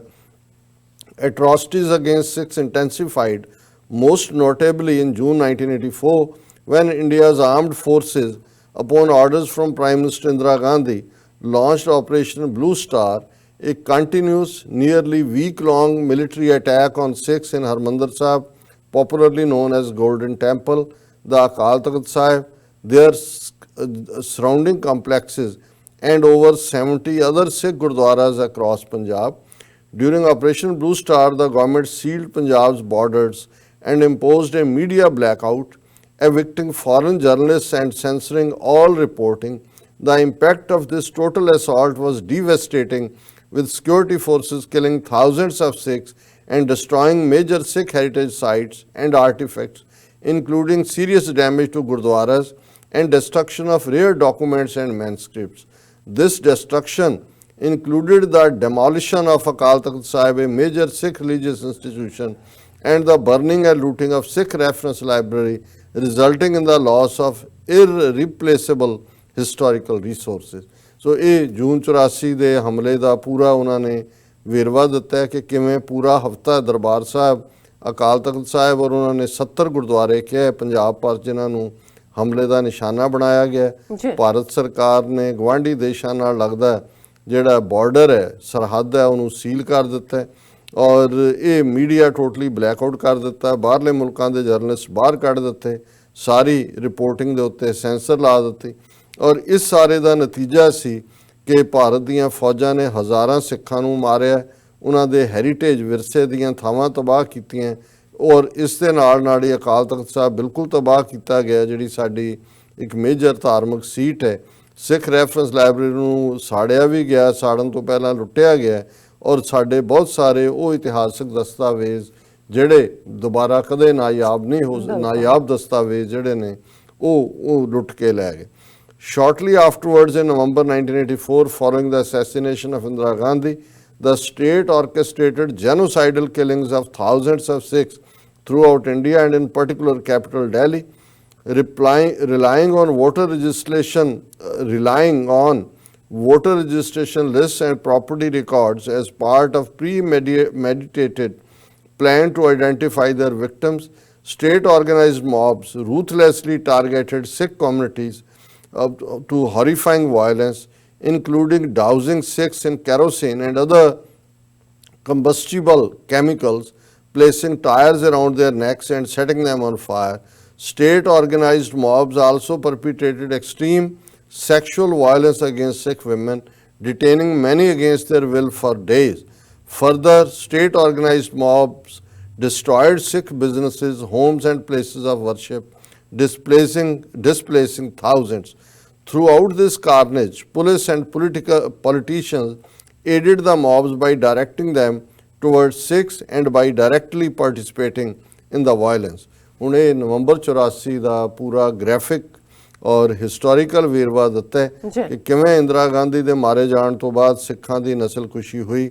ਭਾਰਤ ਭਰ ਦੇ ਵਿੱਚ ਖਾਸ ਤੌਰ ਤੇ ਦਿੱਲੀ 'ਚ ਹਜ਼ਾਰਾਂ ਸਿੱਖ ਜਿਹੜੇ ਨੇ ਉਹ ਜਿਉਂਦਿਆਂ ਗਲਾਂ 'ਚ ਟਾਇਰ ਪਾ ਕੇ ਸਾੜੇ ਗਏ। ਜਿਹੜੀਆਂ ਮੌਬ ਸੀ ਉਹਨਾਂ ਦੇ ਕੋਲ ਵੋਟਰ ਲਿਸਟਾਂ ਸੀ, ਉਹਨਾਂ ਨੇ ਘਰਾਂ ਦੀ ਸ਼ਨਾਖਤ ਕੀਤੀ ਔਰ ਉਹਨਾਂ ਨੇ ਜਿਹੜਾ ਜਿੱਥੇ ਸਿੱਖਾਂ ਨੂੰ ਮਿੱਟੀ ਦਾ ਤੇਲ ਪਾ ਕੇ ਜਿਉਂਦਾ ਸਾੜਿਆ, ਉੱਥੇ ਇੱਕ ਕੰਬਸਟੀਬਲ ਕੈਮੀਕਲ ਵੀ ਇਸਤੇਮਾਲ ਕੀਤੇ ਗਏ, ਗਲਾਂ ਦੇ ਦੁਆਲੇ ਟਾਇਰ ਪਾ ਕੇ ਸਾੜੇ ਗਏ ਔਰ ਸਿੱਖ ਔਰਤਾਂ ਦੇ ਨਾਲ ਜਬਰ ਜਨਾਹ ਕੀਤਾ ਗਿਆ ਕਈ ਦਿਨਾਂ ਤੱਕ। ਔਰ ਇਹ ਜਿਹੜੀਆਂ ਸਟੇਟ ਵੱਲੋਂ ਆਰਗੇਨਾਈਜ਼ਡ ਮੌਬ ਸੀ, ਉਹਨਾਂ ਨੇ ਸਿੱਖਾਂ ਦੇ ਵਪਾਰਕ ਅਦਾਰੇ, ਉਹਨਾਂ ਦੇ ਘਰ, ਉਹਨਾਂ ਦੇ ਗੁਰਦੁਆਰੇ ਜਿਹੜੇ ਨੇ ਉਹ ਸਾੜ ਕੇ ਹਜ਼ਾਰਾਂ ਨੂੰ ਜਿਹੜਾ ਬੇਘਰੇ ਕੀਤਾ। ਇਸ ਸਾਰੀ ਜਿਹੜੀ ਹੈ ਸਿੱਖ ਨਸਲਕੁਸ਼ੀ ਦੇ ਦੌਰਾਨ ਪੁਲਿਸ ਵੀ ਔਰ ਸਿਆਸਤਦਾਨ ਵੀ ਉਹ ਭੀੜਾਂ ਦੀ ਅਗਵਾਈ ਵੀ ਕਰਦੇ ਰਹੇ ਔਰ ਉਹਨਾਂ ਦਾ ਸਾਥ ਵੀ ਦਿੰਦੇ ਰਹੇ। Following these genocidal acts, India's security forces further subjected Sikhs to a widespread and systematic campaign of torture, unlawful killings, and enforced disappearances in Punjab and other states that lasted well over a decade. The late Jaswant Singh Khalda, recognized as a defender of human rights by Amnesty International, exposed thousands of incidents of enforced disappearances, extrajudicial killings, torture, and secret mass cremations of Sikhs. His work, based on government records, demonstrates that security forces perpetrated gross human rights violations that were both widespread, having occurred throughout Punjab, and systematic, having targeted the Sikh population. ਹੁਣ ਇਹ ਉਹੀ ਹੈ ਜਿਸ ਦੇ ਉੱਤੇ Punjab and Haryana high court 'ਚ ਹੁਣ again, ਹਾਲਾਂ 35 ਸਾਲਾਂ 'ਚ ਉਸ ਤੋਂ ਪਹਿਲਾਂ ਵੀ ਜਸਵੰਤ ਸਿੰਘ ਖਾਲੜਾ ਨੇ ਖੁਦ ਪੰਜਾਬ ਔਰ ਹਰਿਆਣਾ ਹਾਈ ਕੋਰਟ ਦੇ ਵਿੱਚ ਪੈਟੀਸ਼ਨ ਕੀਤੀ ਸੀ, ਜਦੋਂ ਕਿ ਜਿਹੜੇ ਗੁੰਮਨਾਮ ਕਹਿ ਕੇ ਜਿਨ੍ਹਾਂ ਨੂੰ ਡਿਸਅਪੀਅਰ ਕਰ ਦਿੱਤਾ ਗਿਆ ਸੀ ਅਣਪਛਾਤੀਆਂ ਲਾਸ਼ਾਂ ਨੂੰ ਪਛਾਣ ਦੇਣ ਲਈ, ਪਰ ਹਾਈ ਕੋਰਟ ਨੇ ਉਦੋਂ ਇਸ ਨੂੰ ਨਹੀਂ ਸੀ ਸੁਣਿਆ। ਇਹ ਵੱਖਰੀ ਗੱਲ ਹੈ ਕਿ ਬਾਅਦ ਜਸਵੰਤ ਸਿੰਘ ਖਾਲੜਾ ਨੂੰ ਵੀ ਇੱਕ ਅਣਪਛਾਤੀ ਲਾਸ਼ ਬਣਾ ਦਿੱਤਾ ਗਿਆ, ਔਰ ਇਹਦੇ 'ਚ ਉਹਨਾਂ ਨੇ ਨਵੰਬਰ 84 ਤੋਂ ਬਾਅਦ ਪੰਜਾਬ ਦੇ ਵਿੱਚ ਅਗਲੇ ਦਹਾਕੇ 'ਚ ਕੀ ਹੋਇਆ 1984 1994 95 ਤੱਕ, ਉਸ ਦਾ ਉਹਨਾਂ ਨੇ ਜ਼ਿਕਰ ਕੀਤਾ ਕਿ ਕਿਵੇਂ ਭਾਰਤ ਦੇ ਸੁਰੱਖਿਆ ਦਸਤਿਆਂ ਨੇ ਫਿਰ ਪੰਜਾਬ ਦੇ ਵਿੱਚ ਤਸ਼ੱਦਦ ਔਰ ਗੈਰ ਕਾਨੂੰਨੀ ਕਿਲਿੰਗਸ ਔਰ ਜ਼ਬਰਦਸਤੀ ਲੋਕਾਂ ਨੂੰ ਘਰੋਂ ਚੁੱਕ ਕੇ ਗਾਇਬ ਕਰ ਦੇਣ, ਇਹਦੇ ਥੱਲੇ ਜਿਹੜਾ ਇੱਕ ਦਹਾਈ ਪੰਜਾਬ ਦੇ ਵਿੱਚ ਜ਼ੁਲਮ ਹੁੰਦਾ ਰਿਹਾ। ਔਰ ਜਸਵੰਤ ਸਿੰਘ ਖਾਲੜਾ ਜਿਨ੍ਹਾਂ ਨੂੰ ਐਮਨੈਸਟੀ ਇੰਟਰਨੈਸ਼ਨਲ ਨੇ ਵੀ ਮਨੁੱਖੀ ਇਨਸਾਨੀ ਹੱਕਾਂ ਦਾ ਰਾਖਾ ਮੰਨਿਆ, ਉਹਨਾਂ ਨੇ ਹਜ਼ਾਰਾਂ ਇਸ ਕਿਸਮ ਦੀਆਂ ਜਿਹੜੀਆਂ ਡਿਸਅਪੀਅਰੈਂਸਿਸ ਨੇ, ਗੈਰ ਕਾਨੂੰਨੀ ਕਿਲਿੰਗਸ ਨੇ, ਤਸ਼ੱਦਦ ਹੈ ਔਰ ਮਾਸ ਕ੍ਰੀਮੇਸ਼ਨ, ਕਿਵੇਂ ਉਹਨਾਂ ਨੇ ਦੁਰਗਿਆਣਾ ਮੰਦਿਰ ਅੰਮ੍ਰਿਤਸਰ, ਤਰਨ ਤਾਰਨ ਔਰ ਇਹਨਾਂ ਸਾਰੇ ਸ਼ਮਸ਼ਾਨ ਘਾਟਾਂ ਦੇ ਵਿੱਚ ਕਿਵੇਂ ਹਜ਼ਾਰਾਂ ਸਿੱਖ ਨੌਜਵਾਨਾਂ ਨੂੰ ਅਣਪਛਾਤੀਆਂ ਲਾਸ਼ਾਂ ਕਹਿ ਕੇ ਜਿਹੜਾ ਉਹ ਸਾੜਿਆ। ਇਹ ਉਹਨਾਂ ਨੇ ਕਿਹਾ ਇਸ ਜਿਹੜਾ ਬਿੱਲ 177 ਹੈ ਕਿ ਇਹ ਸਾਰਾ ਉਹਨਾਂ ਨੇ ਉਹਨਾਂ ਦੇ ਰਿਕਾਰਡ 'ਚੋਂ ਕੱਢਿਆ ਕਿ ਕਿਵੇਂ ਲੱਕੜਾਂ ਪ੍ਰੋਵਾਈਡ ਕੀਤੀਆਂ ਗਈਆਂ, ਕੌਣ ਪੁਲਿਸ ਅਫਸਰ ਆਇਆ। ਉਹਨਾਂ ਨੇ ਕਿਹਾ ਕਿ ਇਹ ਵੈਲ ਡਾਕੂਮੈਂਟਡ ਹੈ ਸਾਰਾ। The widespread and systematic enforced disappearances, extrajudicial killings, torture and secret mass cremations of Sikhs in Punjab and beyond amount to war crimes, crimes against humanity and genocide। ਕਿ ਜਿਸ ਤਰੀਕੇ ਨਾਲ ਸਿੱਖਾਂ ਦੀ ਨਸਲਕੁਸ਼ੀ ਕੀਤੀ ਗਈ, ਗੈਰ ਕਾਨੂੰਨੀ ਤਰੀਕੇ ਦੇ ਨਾਲ ਉਹਨਾਂ ਨੂੰ ਐਲੀਮੀਨੇਟ ਕੀਤਾ ਗਿਆ, ਇਹ ਇਨਸਾਨੀਅਤ ਦੇ ਖਿਲਾਫ ਕ੍ਰਾਈਮ ਨੇ ਔਰ ਇੱਕ ਨਸਲਕੁਸ਼ੀ ਹੈ। These atrocity crimes alongside the attacks of June 1984 and November 1984 Sikh genocide speak to a larger and persistent campaign of genocide against Sikhs by the state of India। ਕਿ ਜੋ ਜੂਨ 84 ਨਵੰਬਰ 84 'ਚ ਹੋਇਆ ਔਰ ਅਗਲੀ ਦਹਾਈ 'ਚ ਹੋਇਆ, ਇਹ ਸਾਬਤ ਕਰਦਾ ਹੈ ਵੀ ਕਿਵੇਂ ਸਿੱਖ ਕੌਮ ਦੇ ਉੱਤੇ ਇਹ ਨਸਲਕੁਸ਼ੀ ਭਾਰਤੀ ਸਰਕਾਰ ਨੇ ਪਰਪਾ ਕੀਤੀ। Acknowledging this genocide is a significant first step in community healing। ਇਹ ਹੁਣ ਕਲੋਜ਼ਿੰਗ ਵੱਲ ਜਾ ਰਿਹਾ ਔਰ ਇਹ ਪ੍ਰੀਐਂਬਲ ਹੈ ਕਿ ਇਹ ਜੇ ਹੀਲਿੰਗ ਹੈ, ਹੁਣ ਜਿਹੜੀ ਕੌਮ ਅੱਜ 35 ਸਾਲਾਂ ਤੋਂ ਜਿਹੜੀ ਦੂਸਰੀ ਜਨਰੇਸ਼ਨ ਵੀ ਉਸ 'ਚੋਂ ਗੁਜ਼ਰ ਰਹੀ ਹੈ, ਜੇ ਹੀਲਿੰਗ ਕਰਨੀ ਹੈ ਉਸ ਦੀ, ਤਾਂ ਇਹ ਪਹਿਲਾ ਸਟੈਪ ਹੈ ਕਿ ਇਹਨੂੰ ਮੰਨਿਆ ਜਾਏ ਕਿ ਇਹ ਜਿਹੜਾ ਹੈ ਉਹ genocide C. Acknowledging this genocide is a significant first step in community healing. By recognizing these international crimes, we demonstrate our collective commitment to pursuing a world characterized by our shared and universal values of truth, justice and respect for human rights in order to prevent such genocides, crimes against humanity and other atrocity crimes from recurring. Therefore, Her Majesty, by and with advice and consent of Legislative Assembly of the Province of Ontario, enacts as follows: Sikh Genocide Awareness Week. The first 7 days of November in each year are proclaimed as Sikh Genocide Awareness Week. Number 2, during that week, all Ontarians are encouraged to educate themselves and reflect on, as well as create awareness of the Sikh genocide and other genocides that have occurred throughout the world. So ਇਸ 'ਚ ਉਹਨਾਂ ਨੇ ਇਸ bill ਦੇ ਵਿੱਚ ਕਿਹਾ ਕਿ ਵੀ ਇਹ ਜਿਹੜਾ ਇਸ ਨੂੰ ਐਕਨੋਲੇਜ ਕਰਨਾ ਕਿ ਜੈਨੋਸਾਈਡ ਹੋਇਆ ਹੈ, ਹੀਲਿੰਗ ਵੱਲ ਪਹਿਲਾ ਕਦਮ ਹੋਏਗਾ। ਫਿਰ ਉਹਨਾਂ ਨੇ ਐਜ਼ ਏ ਕੈਨੇਡੀਅਨ ਕਿਹਾ ਕਿ ਵੀ ਅਸੀਂ ਕਿਉਂਕਿ ਟਰੂਥ, ਜਸਟਿਸ ਔਰ ਰਿਸਪੈਕਟ ਹਿਊਮਨ ਰਾਈਟਸ ਦੀਆਂ ਵੈਲਿਊਜ਼ ਦੇ ਨਾਲ ਕਮਿਟਡ ਹਾਂ ਅਸੀਂ ਕੈਨੇਡੀਅਨ, ਔਰ ਅਸੀਂ ਇਹੋ ਜਿਹਾ ਸੰਸਾਰ ਚਾਹੁੰਦੇ ਹਾਂ ਜਿੱਥੇ ਨਸਲਕੁਸ਼ੀ ਨਾ ਹੋਏ, ਇਨਸਾਨੀਅਤ ਦੇ ਖਿਲਾਫ ਜੁਰਮ ਨਾ ਹੋਣ ਔਰ ਦੂਸਰੇ ਕ੍ਰਾਈਮ ਨਾ ਹੋਣ। ਇਸ ਲਈ ਉਹਨਾਂ ਨੇ ਇਹ ਕਿਹਾ ਕਿ ਇਹ legislative assembly province of ontario ਦੀ ਇਹ ਪਾਸ ਕਰੇ ਕਿ ਪਹਿਲੇ 7 ਦਿਨ ਨਵੰਬਰ ਦੇ ਸਾਲ ਦੇ ਜਿਹੜਾ ਨੇ ਨਵੰਬਰ ਦੇ ਮਹੀਨੇ ਦੇ ਹਰ ਸਾਲ ਦੇ ਵਿੱਚ ਉਹਨਾਂ ਨੂੰ ਸਿੱਖ ਜੈਨੋਸਾਈਡ ਅਵੇਅਰਨੈਸ ਵੀਕ ਦੇ ਤੌਰ ਤੇ, ਸਿੱਖ ਜਾਗਰੂਕਤਾ ਹਫਤੇ ਦੇ ਤੌਰ ਤੇ ਇਸ ਨੂੰ ਜਿਹੜਾ ਯਾਦ ਕੀਤਾ ਜਾਏਗਾ। ਦੂਸਰਾ ਉਹਨਾਂ ਨੇ ਕਿਹਾ ਕਿ ਵੀ ਇਸ ਹਫਤੇ ਦੇ ਵਿੱਚ ਸਾਰੇ ਹੀ ਓਨਟਾਰੀਓ ਵਾਸੀ ਉਹ ਆਪਣੇ ਆਪ ਨੂੰ ਐਜੂਕੇਟ ਕਰਨ ਕਿ ਸਿੱਖਾਂ ਦੇ ਨਾਲ ਕੀ ਹੋਇਆ, ਔਰ ਨਾਲ ਹੀ ਉਹਨਾਂ ਨੇ ਕਿਹਾ ਕਿ other genocides that have occurred throughout the world, ਤਾਂ ਕਿ ਇਸ ਸਿੱਖ ਜੈਨੋਸਾਈਡ ਦੇ ਹਵਾਲੇ ਨਾਲ ਉਹਨਾਂ ਨੂੰ ਇਹ ਵੀ ਪਤਾ ਲੱਗੇ ਕਿ ਦੁਨੀਆ ਦੇ ਵਿੱਚ ਕੀ ਹੋ ਰਿਹਾ ਹੈ। ਔਰ ਹੁਣ ਅਸੀਂ ਦੇਖਿਆ ਕਿ ਇਸ ਕਿਉਂਕਿ ਨਵੰਬਰ 84 ਦੀ ਸਿੱਖ ਨਸਲਕੁਸ਼ੀ ਲਈ ਅਕਾਊਂਟੇਬਿਲਟੀ ਨਹੀਂ ਹੋਈ, ਇਸ ਲਈ 2002 ਵਿੱਚ ਗੁਜਰਾਤ ਦੇ ਵਿੱਚ ਮੁਸਲਮਾਨਾਂ ਦੀ ਨਸਲਕੁਸ਼ੀ ਕੀਤੀ ਗਈ, ਇਹ ਕਾਤਲ ਜੋੜੀ ਵੱਲੋਂ ਨਵੰਬਰ 84 ਕਾਂਗਰਸ ਨੇ ਕੀਤਾ। ਔਰ ਹੁਣ ਅਸੀਂ ਦੇਖ ਰਹੇ ਹਾਂ ਕਿ ਕਿਵੇਂ ਜਿਹੜਾ 24, 25, 26 ਫਰਵਰੀ ਜਦੋਂ ਕਿ ਟਰੰਪ ਦਿੱਲੀ ਦੇ ਵਿੱਚ ਨੇ, ਕਿਵੇਂ ਦਿੱਲੀ ਦੇ ਪੂਰਬੀ ਦਿੱਲੀ 'ਚ 20 ਲੱਖ ਤੋਂ ਜ਼ਿਆਦਾ ਲੋਕਾਂ ਨੂੰ 3 ਦਿਨ 3 ਰਾਤਾਂ ਉਸ ਕਿਸਮ ਦਾ ਹੀ ਜਿਹੜਾ ਹੈ ਉਹ ਜ਼ੁਲਮ ਦਾ ਸ਼ਿਕਾਰ ਬਣਾਇਆ ਗਿਆ, ਜੋ ਅਸੀਂ ਨਵੰਬਰ 84 ਜਾਂ 2002 ਗੁਜਰਾਤ ਦੀ ਯਾਦ ਦਹਾਨੀ ਕਰਦੇ। ਔਰ ਜਿਵੇਂ ਮੈਂ ਕਿਹਾ ਕਿ ਵੀ Punjab documentation and advocacy project ਵਾਲਿਆਂ ਨੇ ਪੰਜਾਬ ਹਰਿਆਣਾ ਹਾਈ ਕੋਰਟ 'ਚ ਪਬਲਿਕ ਇੰਟਰਸਟ ਲਿਟੀਗੇਸ਼ਨ ਕੀਤੀ ਹੈ, ਔਰ ਉਹਦੇ 'ਚ ਉਹਨਾਂ ਨੇ 8257 ਜਿਹੜੇ ਮਾਰੇ ਗਏ ਸਿੱਖ ਨੌਜਵਾਨ, ਸਿੱਖ ਬੀਬੀਆਂ, ਈਵਨ ਮਾਤਾਵਾਂ, ਉਹਨਾਂ ਦਾ ਵੇਰਵਾ ਦਿੱਤਾ ਹੈ। ਔਰ ਇਸ ਨੂੰ ਜਿਹੜਾ 4 ਪ੍ਰਮੁੱਖ ਜਿਹੜੇ ਪੈਟੀਸ਼ਨਰ ਜਿਹੜੇ ਨੇ, ਉਹਨਾਂ ਦੇ ਵਕੀਲ ਨੇ ਐਡਵੋਕੇਟ ਰਾਜਵਿੰਦਰ ਸਿੰਘ ਬੈਂਸ, ਇਹ ਜਸਟਿਸ ਅਜੀਤ ਸਿੰਘ ਬੈਂਸ ਦੇ ਲੜਕੇ ਨੇ, ਜਿਹੜੇ ਜਸਟਿਸ ਅਜੀਤ ਸਿੰਘ ਬੈਂਸ ਨੂੰ ਖੁਦ ਵੀ KP ਗਿੱਲ ਨੇ ਹਿਊਮਿਲੇਟ ਕਰਕੇ ਟਾਡਾ ਦੇ ਥੱਲੇ ਜਿਹੜਾ ਉਹਨਾਂ ਨੂੰ ਫੜਿਆ ਸੀ। ਇਸੇ ਤਰ੍ਹਾਂ ਸਤਨਾਮ ਸਿੰਘ ਬੈਂਸ ਨੇ, ਬੈਰਿਸਟਰ ਪੈਟੀਸ਼ਨਰ ਐਡਵੋਕੇਟ ਜਗਜੀਤ ਸਿੰਘ ਬਾਜਵਾ ਨੇ, ਔਰ ਐਡਵੋਕੇਟ ਅਰਜਨ ਸਿਊਕਰਨ ਨੇ, ਔਰ ਇਹ ਰਿਟ ਪੈਟੀਸ਼ਨ ਨੰਬਰ 270 ਉਹਨਾਂ ਨੇ ਦਾਇਰ ਕੀਤੀ ਸੀ 2019 ਦੇ ਵਿੱਚ।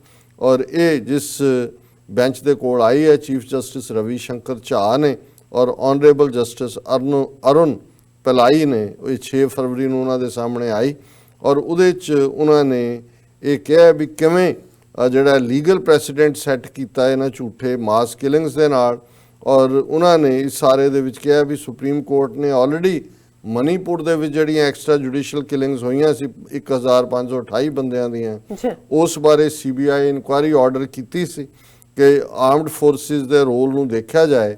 ਔਰ ਇਸੇ ਤਰ੍ਹਾਂ ਜਸਵੰਤ ਸਿੰਘ ਖਾਲੜਾ ਨੇ ਜਦੋਂ ਮਾਸ ਕ੍ਰੀਮੇਸ਼ਨਸ ਦੀ ਗੱਲ ਕੀਤੀ, ਭਾਵੇਂ ਖਾਲੜੇ ਨੂੰ ਅਣਪਛਾਤੀ ਲਾਸ਼ ਬਣਾ ਦਿੱਤਾ ਗਿਆ, ਪਰ ਜਸਟਿਸ ਕੁਲਦੀਪ ਸਿੰਘ ਦੇ ਆਰਡਰ ਦੇ ਥੱਲੇ ਸੁਪਰੀਮ ਕੋਰਟ ਦਾ ਉਹ ਜੱਜ ਸੀ ਉਸ ਵੇਲੇ, CBI ਨੇ ਉਹਨਾਂ ਮਾਸ ਕ੍ਰੀਮੇਸ਼ਨਸ ਦੀ ਇਨਵੈਸਟੀਗੇਸ਼ਨ ਕੀਤੀ ਸੀ। 2000 ਤੋਂ ਜ਼ਿਆਦਾ ਨੂੰ ਉਹਨਾਂ ਨੇ ਰੈਕਗਨਾਈਜ਼ ਕੀਤਾ ਸੀ, ਔਰ ਜਸਟਿਸ ਕੁਲਦੀਪ ਸਿੰਘ ਨੇ ਕਿਹਾ ਸੀ ਕਿ it is worst than the genocide. So already supreme court ਦੀ ਰੂਲਿੰਗ ਵੀ ਔਰ ਇਨਵੈਸਟੀਗੇਸ਼ਨ ਇਹਦੇ ਤੇ ਹੈ। ਔਰ ਇਹ ਹੁਣ ਇਹ ਜਿਹੜੀ ਪਟੀਸ਼ਨ ਹੈ ਉਹਦੇ 'ਚ ਉਹਨਾਂ ਨੇ 8 ਸਾਲ ਇਸ ਗਰੁੱਪ ਨੇ, Punjab documentation and advocacy project ਨੇ ਇਨਵੈਸਟੀਗੇਟ ਕਰਕੇ ਬੜੀ ਕੰਪਰੈਹੈਂਸਿਵ ਰਿਪੋਰਟ ਤਿਆਰ ਕੀਤੀ ਹੈ ਕਿ ਕਿਵੇਂ ਝੂਠੇ ਪੁਲਿਸ ਮੁਕਾਬਲੇ ਹੋਏ, ਕਿਵੇਂ ਘਰਾਂ 'ਚੋਂ ਬੰਦੇ ਅਗਵਾ ਕੀਤੇ ਗਏ। ਔਰ ਇਸ ਸਾਰੇ ਦੇ ਵਿੱਚ ਉਹਨਾਂ ਨੇ ਡੀਟੇਲਸ ਆਫ ਓਵਰ 8257 ਕੇਸਿਸ, ਜਿਹਦੇ 'ਚ ਆਲਰੇਡੀ 6773 ਕੋਰਟ ਦੇ ਸਾਹਮਣੇ ਨੇ। ਔਰ ਉਹਨਾਂ ਨੇ ਇਹ ਮੰਗ ਕੀਤੀ ਹੈ ਇਸ ਪ੍ਰੋਜੈਕਟ NGO ਨੇ ਕਿ ਸਪੈਸ਼ਲ ਇਨਵੈਸਟੀਗੇਟਿਵ ਟੀਮ ਬਣਾਈ ਜਾਏ, ਜੁਡੀਸ਼ੀਅਲ ਇਨਕੁਆਇਰੀ ਹੋਏ into these cold blooded killings by Punjab police officers during the period of militancy and counter insurgency. ਅਸੀਂ ਐਪਰੀਸ਼ੀਏਟ ਕਰਦੇ ਹਾਂ Punjab documentation and advocacy project ਨੂੰ ਕਿ ਉਹਨਾਂ ਨੇ ਬੜੀ ਮਿਹਨਤ ਕੀਤੀ ਹੈ। ਮੈਨੂੰ ਪਤਾ ਸੀ ਕਿ ਕਾਫੀ ਦੇਰ ਤੋਂ ਇਹ ਪੰਜਾਬ 'ਚ ਡਾਟਾ ਇਕੱਠਾ ਕਰ ਰਹੇ ਨੇ, ਪਰ ਇਹ ਟਿਪ ਆਫ ਐਨ ਆਈਸਬਰਗ ਹੈ। ਬਿਲਕੁਲ, ਕਿਉਂਕਿ ਜਦੋਂ ਅਸੀਂ 1 ਲੱਖ ਤੋਂ ਜ਼ਿਆਦਾ ਕਿਲਿੰਗਸ ਦੀ ਗੱਲ ਪੰਜਾਬ 'ਚ ਕਰਦੇ ਹਾਂ, ਇਹ ਕਿਉਂਕਿ ਕੁਛ ਦਾ ਤਾਂ ਉਹਨਾਂ ਨੇ ਸਾਰੇ ਸਬੂਤ ਹੀ ਮਿਟਾ ਦਿੱਤੇ ਨੇ। ਜੇ ਤੁਸੀਂ ਪੈਟੀਸ਼ਨ ਕਰਦੇ ਹੋ, ਇਹ ਜਿਹੜੇ ਕੇਸ ਉਹਨਾਂ ਨੇ ਦਿੱਤੇ ਨੇ ਇਹਨਾਂ ਦੇ ਵਿੱਚ ਇਹ ਉਹ ਨੇ ਜਿਹੜੇ ਪ੍ਰੋਪਰਲੀ ਉਹਨਾਂ ਦੇ ਕੋਲ ਹਰ ਡੀਟੇਲ ਡਾਟਾ ਜਿਹੜਾ ਉਹਨਾਂ ਨੇ ਕੀਤਾ ਓਵਰ 8000। ਹਾਲਾਂਕਿ ਅਸੀਂ ਸਮਝਦੇ ਹਾਂ ਕਿ ਇਸ ਚੋਂ ਵੀ ਨਿਕਲਣਾ ਕੁਛ ਨਹੀਂ ਹੈ।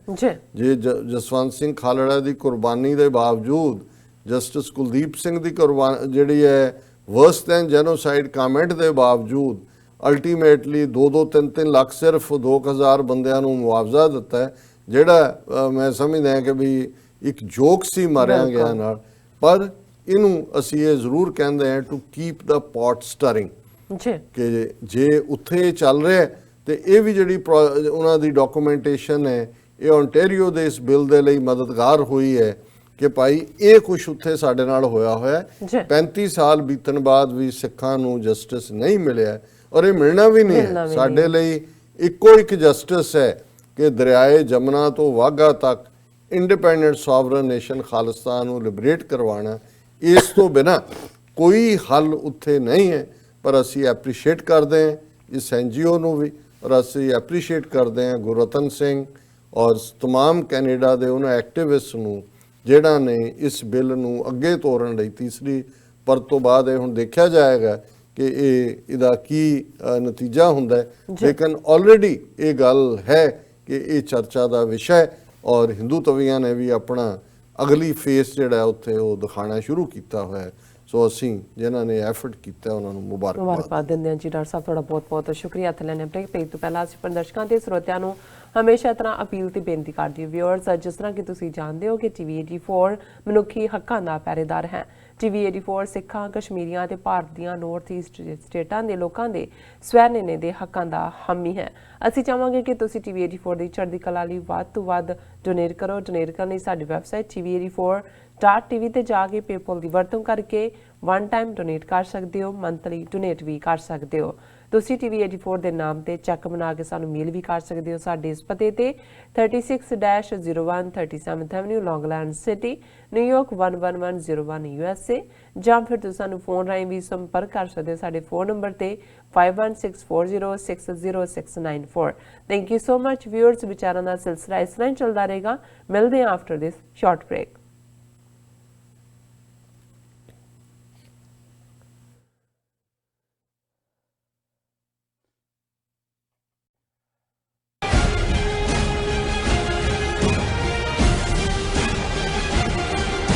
ਕੀ ਤੁਹਾਨੂੰ 30, 40 ਜਾਂ 50 ਦਿਨ ਵੇਟ ਕਰਨੀ ਪੈ ਰਹੀ ਹੈ ਤੁਹਾਡੇ ਚੈੱਕ ਲਈ?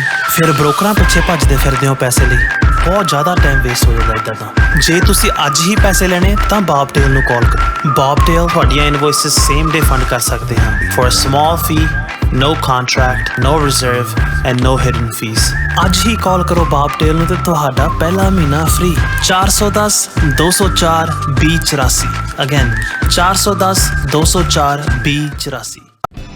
ਕਦੋਂ ਤੱਕ, ਹਾਂ ਕਦੋਂ ਤੱਕ ਅਸੀਂ ਭਾਰਤ ਅਤੇ ਦੁਨੀਆ ਭਰ ਦੇ ਵਿੱਚ ਵਸਦੇ ਸਿੱਖਾਂ ਦੇ ਮਸਲਿਆਂ ਤੇ ਭਾਰਤੀ ਚੈਨਲਾਂ ਦਾ ਝੂਠਾ ਪ੍ਰੋਪੇਗੈਂਡਾ ਬਰਦਾਸ਼ਤ ਕਰਦੇ ਰਹਾਂਗੇ? ਆਓ ਮੇਰੇ ਨਾਲ ਜੁੜੋ ਪ੍ਰੋਗਰਾਮ ਗੁਫ਼ਤਗੂ ਵਿੱਚ।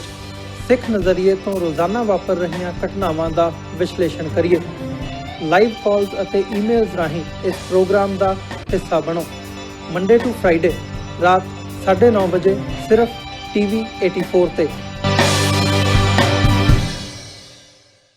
ਕੀ ਤੁਸੀਂ ਆਪਣੇ ਟੈਕਸਿਸ ਨੂੰ ਲੈ ਕੇ ਚਿੰਤਤ ਹੋ? ਤੁਸੀਂ ਆਪਣੀ ਕਮਾਈ ਲਈ ਮਿਹਨਤ ਕਰਦੇ ਹੋ, ਭਾਵੇਂ ਤੁਸੀਂ ਨੌਕਰੀ ਵਿੱਚ ਹੋਵੋ ਜਾਂ ਆਪਣਾ ਬਿਜ਼ਨਸ ਚਲਾਉਂਦੇ ਹੋ। ਜਦੋਂ ਟੈਕਸ ਭਰਨ ਦਾ ਸਮਾਂ ਆਉਂਦਾ ਹੈ ਤਾਂ ਤੁਹਾਨੂੰ ਇੱਕ ਭਰੋਸੇਯੋਗ ਟੈਕਸ ਅਕਾਊਂਟੈਂਟ ਦੀ ਲੋੜ ਹੈ ਜੋ ਟੈਕਸ ਬੈਲੈਂਸ ਦਾ ਤੁਹਾਡੇ ਪੱਖ ਵਿੱਚ ਜਾਣਾ ਯਕੀਨੀ ਬਣਾਵੇ।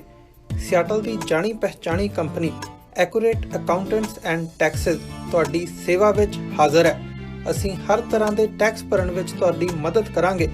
ਟੈਕਸ ਸੰਬੰਧੀ ਕਿਸੇ ਵੀ ਤਰ੍ਹਾਂ ਦੇ ਸਵਾਲ ਲਈ ਅੱਜ ਹੀ ਸਾਡੇ ਤੱਕ ਪਹੁੰਚ ਕਰੋ। Accurate accountants and Texas.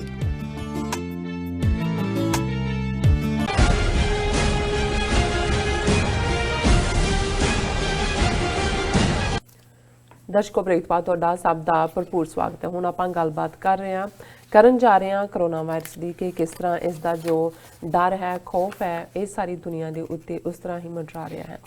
So America ਦੇ ਜੋ ਪ੍ਰਧਾਨ ਨੇ ਟਰੰਪ, ਉਹਨਾਂ ਨੇ ਅਮਰੀਕਾ ਵਾਸੀਆਂ ਨੂੰ ਇਸ ਬਾਰੇ ਸੰਬੋਧਨ ਕੀਤਾ। ਇਸ ਮੁੱਦੇ ਨੂੰ ਸਾਨੂੰ ਇਨਸਾਨੀਅਤ ਦੇ ਤੌਰ ਤੇ ਦੇਖਣਾ ਚਾਹੀਦਾ ਹੈ, ਨਾ ਕਿ ਆਪਣੇ ਨਿੱਜੀ ਮਫਾਦਾਂ ਦੇ ਤੌਰ ਤੇ ਇਸ ਨੂੰ ਦੇਖਣਾ ਚਾਹੀਦਾ ਹੈ। ਇਸ ਬਾਰੇ ਆਪਾਂ ਗੱਲਬਾਤ ਕਰਨ ਜਾ ਰਹੇ ਹਾਂ। ਸੋ ਅਸੀਂ ਚਾਹਾਂਗੇ ਕਿ ਤੁਸੀਂ ਸਾਡੇ ਨਾਲ ਇਸੇ ਤਰ੍ਹਾਂ ਹੀ ਬਣੇ ਰਹਿਣਾ। ਦੇਖਣ, ਸੁਣਨ ਜਾਂ ਲਿਖਣ ਲਈ ਤੁਹਾਡਾ ਸਭ ਦਾ ਬਹੁਤ ਬਹੁਤ ਸ਼ੁਕਰੀਆ ਜੀ। ਡਾਕਟਰ ਸਾਹਿਬ ਕੀ ਕਹਿਣਾ ਚਾਹੋਗੇ? ਦੇਖੋ, ਜਿਵੇਂ ਅਸੀਂ ਅਕਸਰ ਇਹ ਗੱਲ ਕਰਦੇ ਹਾਂ ਕਿ ਮੁਸੀਬਤਾਂ, ਮੁਸ਼ਕਲਾਂ ਉਹ ਇਨਸਾਨ ਦੀ ਨਿੱਜੀ ਜ਼ਿੰਦਗੀ 'ਚ ਹੋਣ ਜੀ ਜਾਂ ਕੌਮਾਂ ਦੀ ਜ਼ਿੰਦਗੀ 'ਚ ਆਉਣ, ਤੇ ਅੱਜ ਜਦੋਂ ਕਰੋਨਾ ਵਾਇਰਸ ਆਲਮੋਸਟ ਸਾਰੀ ਇਨਸਾਨੀਅਤ ਦੇ ਲਈ 140 ਤੋਂ ਜ਼ਿਆਦਾ ਦੇਸ਼ਾਂ 'ਚ ਕੇਸ ਡਿਟੈਕਟ ਹੋਏ ਨੇ ਬਿਲਕੁਲ ਔਰ ਜ਼ਾਹਰ ਹੈ ਵਰਲਡ ਹੈਲਥ ਆਰਗੇਨਾਈਜੇਸ਼ਨ ਨੇ ਉਹਨੂੰ ਮਹਾਮਾਰੀ ਐਂਡੈਮਿਕ ਡਿਕਲੇਅਰ ਕੀਤਾ ਸੀ। ਹੁਣ ਬਹੁਤ ਸਾਰੇ ਮੁਲਕਾਂ ਨੇ ਐਮਰਜੈਂਸੀ ਡਿਕਲੇਅਰ ਕੀਤੀ ਹੈ। ਅੱਜ ਹੀ TV 84 ਤੇ ਨਿਊਯਾਰਕ ਦੇ ਮੇਅਰ ਬਲੈਸੀਓ ਉਹਨਾਂ ਦੀ ਪ੍ਰੈਸ ਕਾਨਫਰੰਸ ਵੀ ਜਿਹਦੇ 'ਚ ਆਲਰੇਡੀ ਸਟੇਟ ਆਫ ਐਮਰਜੈਂਸੀ ਹੈ ਨਿਊਯਾਰਕ 'ਚ।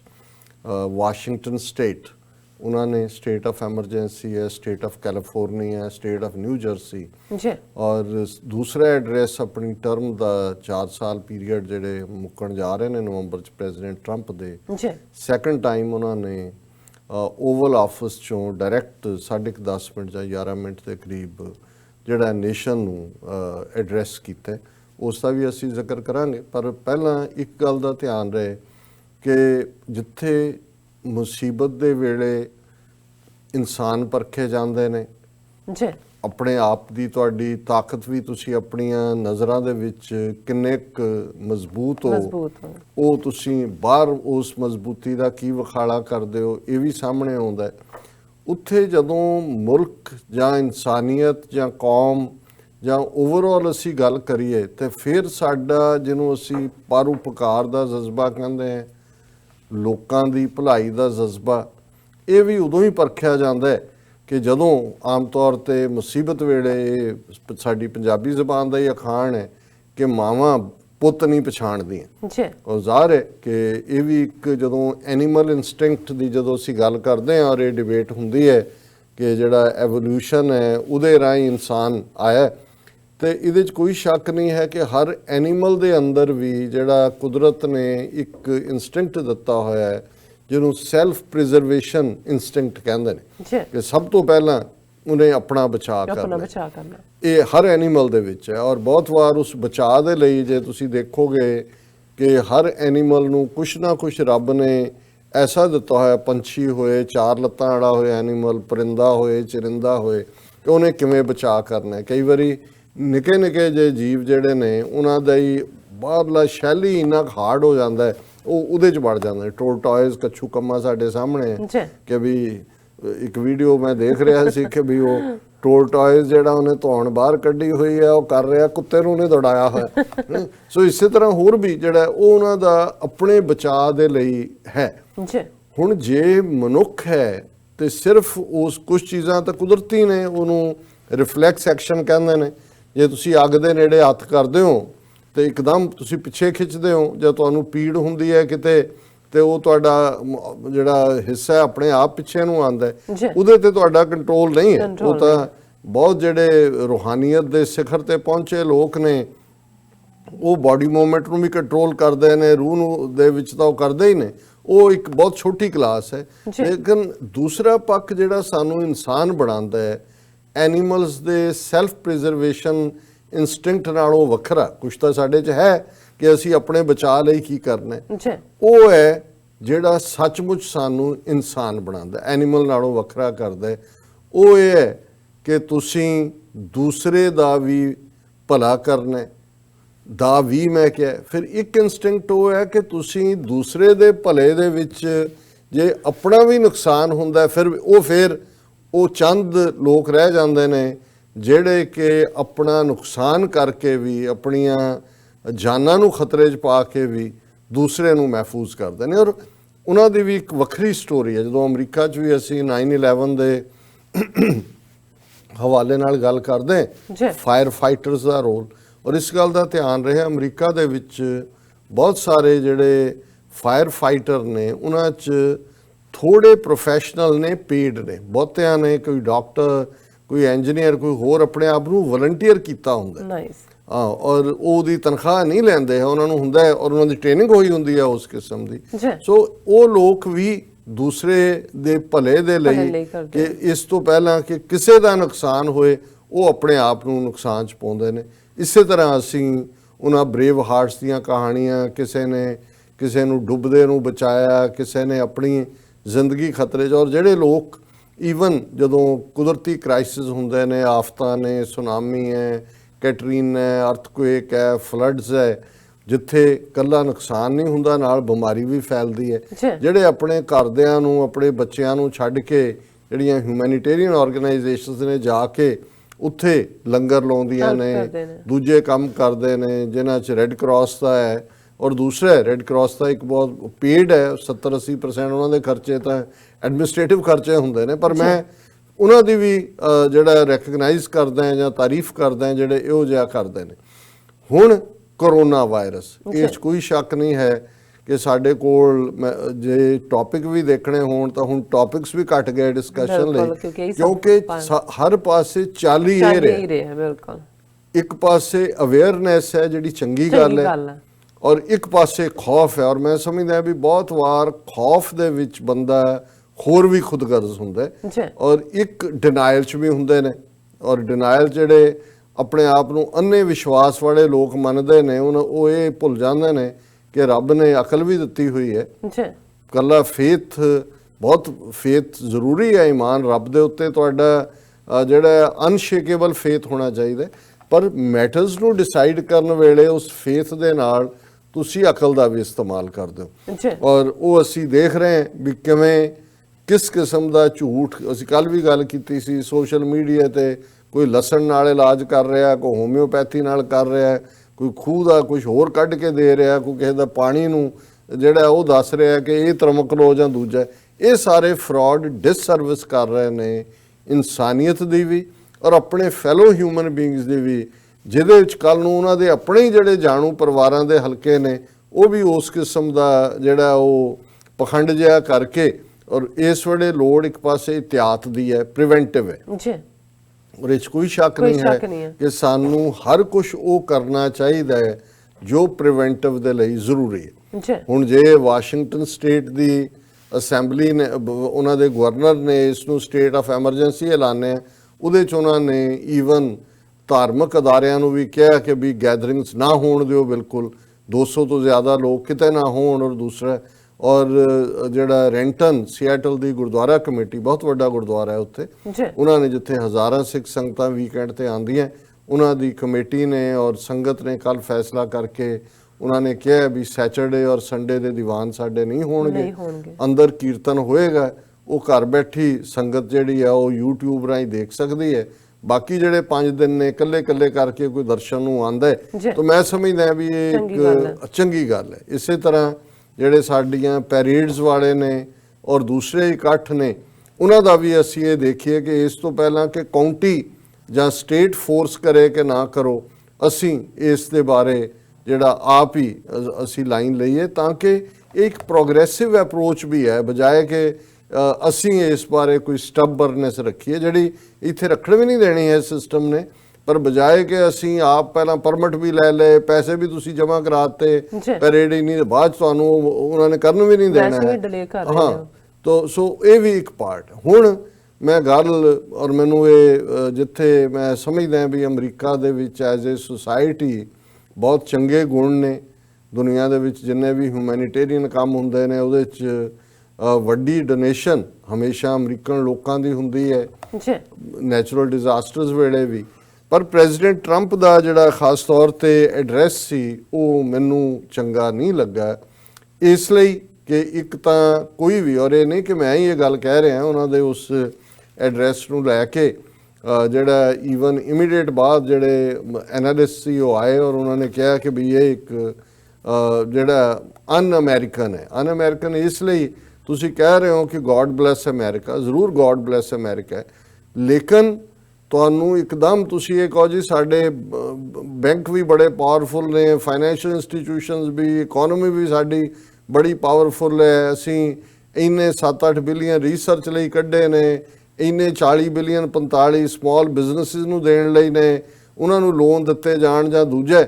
ਪਰ ਜਿਸ ਅੰਦਾਜ਼ ਦੇ ਵਿੱਚ ਉਹਨਾਂ ਨੇ ਚਾਈਨਾ ਦਾ ਨਾਂ ਲਿਆ, ਫੋਰਨ ਵਾਇਰਸ ਉਹਨੂੰ ਕਿਹਾ, ਔਰ ਇਹ ਸਾਰਾ ਇਵੇਂ ਹੀ ਹੈ ਜਿਵੇਂ ਕੁਝ ਚੀਜ਼ਾਂ ਹਮੇਸ਼ਾ ਹੀ ਇਹ ਅਮਰੀਕਾ ਦੀ ਨਹੀਂ ਵੈਸਟਰਨ ਵਰਲਡ ਦੇ ਵਿੱਚ ਰਹੇ।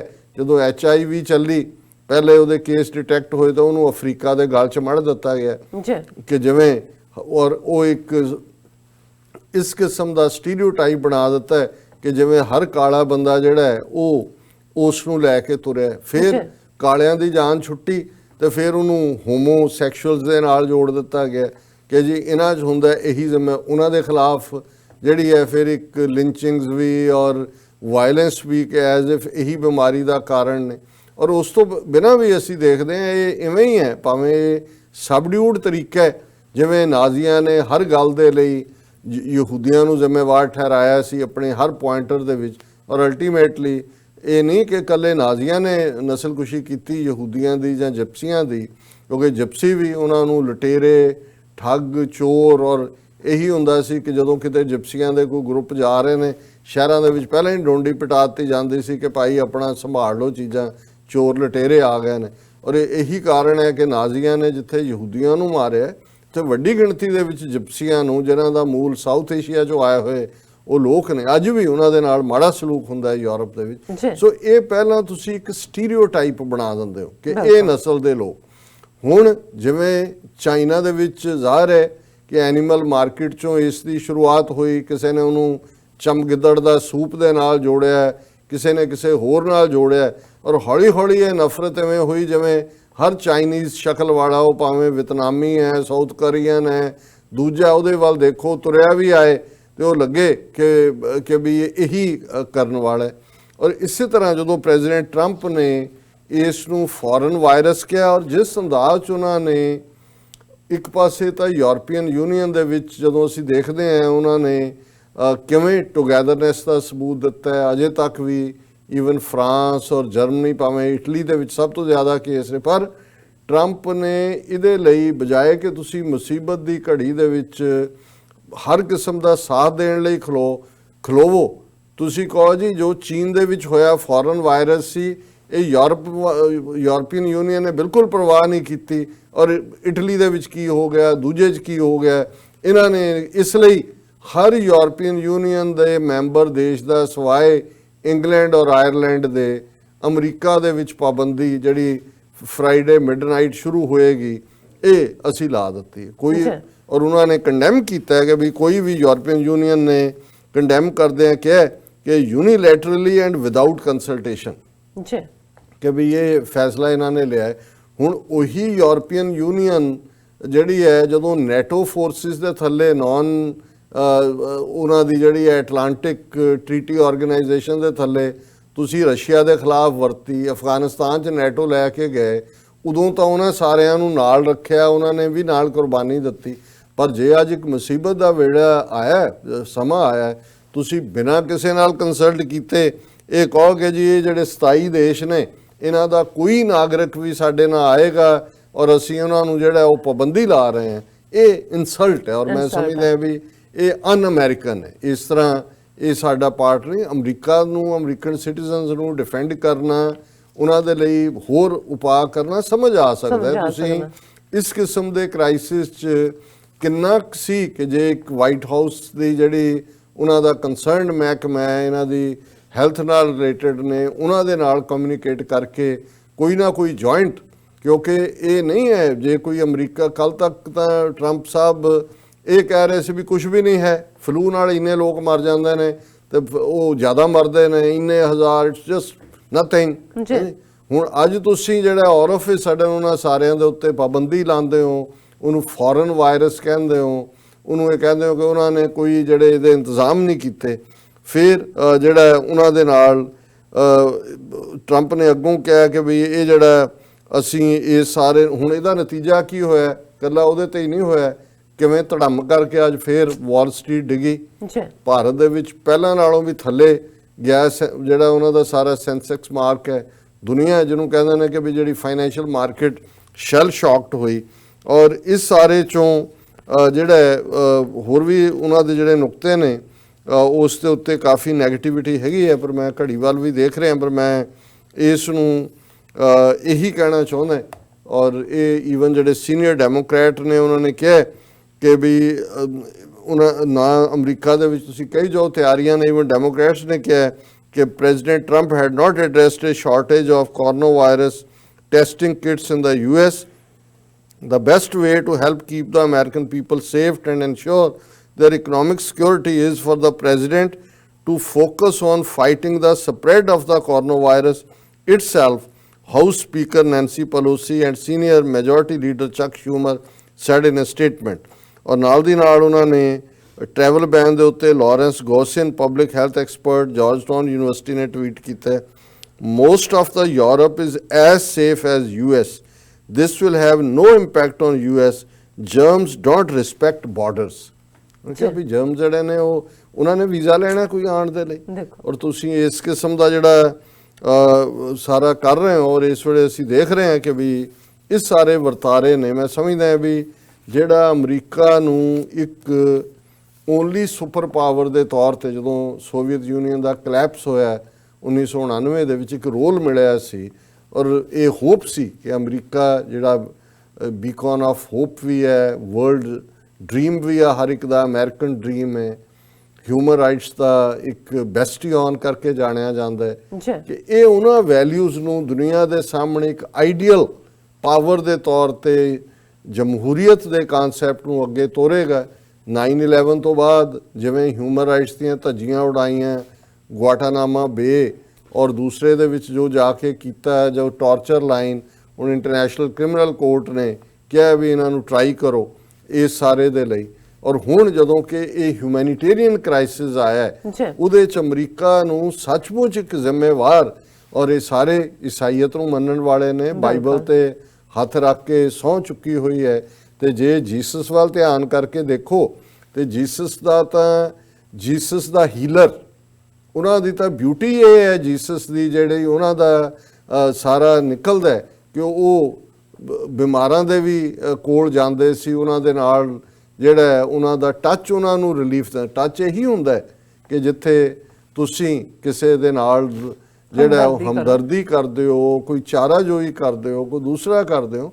ਔਰ ਮੈਂ ਜਦੋਂ ਦੇਖਦਾ ਹਾਂ ਵੀ ਅੱਜ ਤਾਂ ਇਹ ਕਰੋਨਾ ਵਾਇਰਸ ਦੇ ਨਾਂ ਥੱਲੇ ਹੈ, ਜਦੋਂ ਮੈਂ ਐਟਲਾਂਟਾ ਸੀ ਤੇ ਭੈਣ ਜੀ ਉਹਨਾਂ ਦਾ ਸੰਬੰਧ ਭੋਪਾਲ ਨਾਲ ਹੈ, ਤੇ ਮੈਂ ਉਹਨਾਂ ਨੂੰ ਪੁੱਛ ਰਿਹਾ ਸੀ ਕਿ ਵੀ ਭੋਪਾਲ ਦੇ ਵਿੱਚ ਕੋਈ ਇਤਿਹਾਸਕ ਗੁਰਦੁਆਰਾ ਹੈ, ਤੇ ਉਹਨਾਂ ਨੇ ਦੱਸਿਆ ਕਿ ਇੱਕ ਬਹੁਤ ਵੱਡਾ ਗੁਰਦੁਆਰਾ ਜਿਹਨੂੰ ਟੇਕਰੀ ਸਾਹਿਬ ਕਹਿੰਦੇ ਨੇ, ਉਹਦਾ ਮਾਊਂਟ ਹਿੱਲ ਹੈ, ਔਰ ਉਹਦਾ ਇਤਿਹਾਸ ਇਹ ਹੈ ਕਿ ਜਦੋਂ ਗੁਰੂ ਨਾਨਕ ਸਾਹਿਬ ਭਾਈ ਮਰਦਾਨੇ ਨਾਲ ਗਏ, ਔਰ ਉਹ ਇਲਾਕਾ ਜਿਹੜਾ ਉਹ ਸ਼ਹਿਰ ਨਾਲੋਂ ਬਹੁਤ ਦੂਰ ਸੀ, ਔਰ ਇਹ ਯੂਰਪ ਦੇ ਵਿੱਚ ਵੀ ਸੀ, ਜਿਹਨੂੰ ਕੋਹੜ ਹੋ ਜਾਂਦਾ ਸੀ ਉਹਨੂੰ ਕੋਈ ਬਸਤੀਆਂ 'ਚ ਰਹਿਣ ਨਹੀਂ ਸੀ ਦਿੰਦਾ, ਉਹ ਬਾਹਰ ਜੰਗਲਾਂ 'ਚ ਝੁੱਗੀਆਂ ਦੇ ਵਿੱਚ ਰਹਿੰਦੇ ਸੀ, ਤੇ ਉਹਨਾਂ ਨੂੰ ਕਦੀ ਕਦਾਈ ਕੋਈ ਪਹੁੰਚ ਕੇ ਰੋਟੀ ਦੂਰੋਂ ਅੱਧੇ ਮੀਲ ਤੋਂ ਸੁੱਟਦਾ ਸੀ। ਕਹਿਣ ਲੱਗੇ ਵੀ ਉੱਥੇ ਇੱਕ ਕੋਹੜੀ ਸੀ ਟੇਕਰੀ ਦੇ ਉੱਤੇ ਇਕੱਲਾ ਰਹਿੰਦਾ। ਗੁਰੂ ਨਾਨਕ ਸਾਹਿਬ ਨੇ ਭਾਈ ਮਰਦਾਨੇ ਦੇ ਨਾਲ ਉਸ ਕੋਹੜੀ ਦੀ ਉਸ ਝੁੱਗੀ ਦੇ ਵਿੱਚ ਰਾਤ ਗੁਜ਼ਾਰੀ, ਉਹਦੀ ਮਲਮ ਪੱਟੀ ਕੀਤੀ, ਉਸ ਨੂੰ ਧਰਵਾਸ ਦਿੱਤਾ। ਔਰ ਇਹੀ ਇਤਿਹਾਸ ਇਕੱਲਾ ਇੱਥੇ ਨਹੀਂ, ਸਾਡੇ ਲਹਿੰਦੇ ਪੰਜਾਬ ਦੇ ਵਿੱਚ ਦੀਪਾਲਪੁਰ ਇੱਕ ਵੱਡਾ ਹੈ, ਔਰ ਦੀਪਾਲਪੁਰ ਦੇ ਨਾਲ ਮੈਨੂੰ ਨਹੀਂ ਪਤਾ ਵੀ ਉੱਥੇ ਗੁਰਦੁਆਰਾ ਹੁਣ ਮੌਜੂਦ ਹੈ ਜਾਂ ਨਹੀਂ, ਲੇਕਿਨ ਜਦੋਂ ਅਸੀਂ ਗੁਰੂ ਨਾਨਕ ਸਾਹਿਬ ਦੀ ਉਦਾਸੀਆਂ ਦਾ, ਕਿ ਜਦੋਂ ਉਹਨਾਂ ਨੇ ਦੁਨੀਆ ਦੇ ਵਿੱਚ ਸੱਚ ਦਾ, ਪਿਆਰ ਦਾ ਸੁਨੇਹਾ ਦੇਣ ਲਈ ਟਰੈਵਲ ਸ਼ੁਰੂ ਕੀਤੀਆਂ, ਤੇ ਇੱਕ ਉਹਨਾਂ ਦਾ ਜਿਹੜਾ ਸਟੇ ਸੀ ਉਹ ਦੀਪਾਲਪੁਰ ਸੀ, ਔਰ ਉਹਦਾ ਵੀ ਇਹੀ ਐਗਜ਼ੈਕਟ ਇਤਿਹਾਸ ਹੈ ਕਿ ਕੋਹੜੀ ਜਿਹੜਾ ਕਿ ਦੁਖੀ ਜਿਸ ਨੂੰ ਬਸਤੀ ਤੋਂ ਬਾਹਰ, ਉਸ ਦੀ ਉਸ ਝੁੱਗੀ ਦੇ ਵਿੱਚ ਗੁਰੂ ਸਾਹਿਬ ਨੇ ਰਾਤ ਗੁਜ਼ਾਰੀ, ਉਸ ਦੀ ਜਿਹੜੀ ਹੈ ਉਹ ਸਾਫ਼ ਸਫਾਈ ਕੀਤੀ, ਔਰ ਉਸ ਦੇ ਨਾਲ ਬੈਠ ਕੇ ਰੱਬ ਦੇ ਗੁਣ ਗਾਏ। ਸੋ ਰੱਬ ਦੇ ਵਿੱਚ ਯਕੀਨ ਰੱਖਣ ਵਾਲੇ ਲੋਕ ਤਾਂ ਮੁਸੀਬਤ ਦੀ ਘੜੀ ਦੇ ਵਿੱਚ ਆਪਣਾ ਆਪ ਖਤਰੇ 'ਚ ਪਾਉਂਦੇ ਨੇ, ਔਰ ਜਿਸ ਕਿਸਮ ਦਾ ਇਹ ਸਾਰਾ ਆਫੀਸ਼ੀਅਲ ਅਮਰੀਕਨ ਪ੍ਰੈਜ਼ੀਡੈਂਟ ਦੀ ਲਾਈਨ ਹੈ, ਇਹ ਮੈਂ ਸਮਝਦਾ ਵੀ ਕੋਈ ਜਿਹੜਾ ਉਹ ਸਾਡਾ ਮਾਨ ਸਨਮਾਨ ਨਹੀਂ ਵਧਾਉਂਦੀ, ਔਰ ਇਹ ਸਾਡੀਆਂ ਮਜ਼ਹਬੀ ਜਿਹੜੀਆਂ, ਬੇਸ਼ੱਕ ਕੋਈ ਕਿਸੇ ਮਜ਼ਹਬ 'ਚ ਵੀ ਯਕੀਨ ਰੱਖਦਾ, ਅਲਟੀਮੇਟਲੀ ਤਾਂ ਇਨਸਾਨੀਅਤ ਤੋਂ ਵੱਡਾ ਤਾਂ ਕੋਈ ਨਹੀਂ ਹੈ। ਔਰ ਮੈਨੂੰ ਇਸ ਗੱਲ ਦਾ ਅਫਸੋਸ ਵੀ ਹੋਇਆ ਇਹ ਸੁਣ ਕੇ, ਮੈਂ ਉਹ ਸਾਰੀ ਸਪੀਚ ਖੁਦ ਸੁਣੀ ਬਾਰ-ਬਾਰ 2 ਵਾਰੀ, ਔਰ ਮੈਨੂੰ ਲੱਗਿਆ ਕਿ ਨਹੀਂ, ਇਹ ਈਵਨ ਅਮਰੀਕਨ ਵੈਲਿਊਜ਼, ਇਨਸਾਨੀਅਤ ਔਰ ਜਿਹੜਾ ਉਹਨਾਂ ਵੈਲਿਊਜ਼ ਦੇ ਉੱਤੇ ਇਹ ਪੂਰਾ ਨਹੀਂ ਉਤਰਦਾ। ਜੀ ਡਾਕਟਰ ਸਾਹਿਬ, ਤੁਹਾਡਾ ਬਹੁਤ-ਬਹੁਤ ਸ਼ੁਕਰੀਆ। ਇੱਥੇ ਲੈਣਾ ਬ੍ਰੇਕ। ਵਿਊਅਰਸ ਤੁਸੀਂ ਸਾਡੇ ਨਾਲ ਇਸੇ ਤਰ੍ਹਾਂ ਹੀ ਬਣੇ ਰਹਿਣਾ। ਮਿਲਦੇ ਹਾਂ ਛੋਟੇ ਜਿਹੇ ਬ੍ਰੇਕ ਤੋਂ ਬਾਅਦ।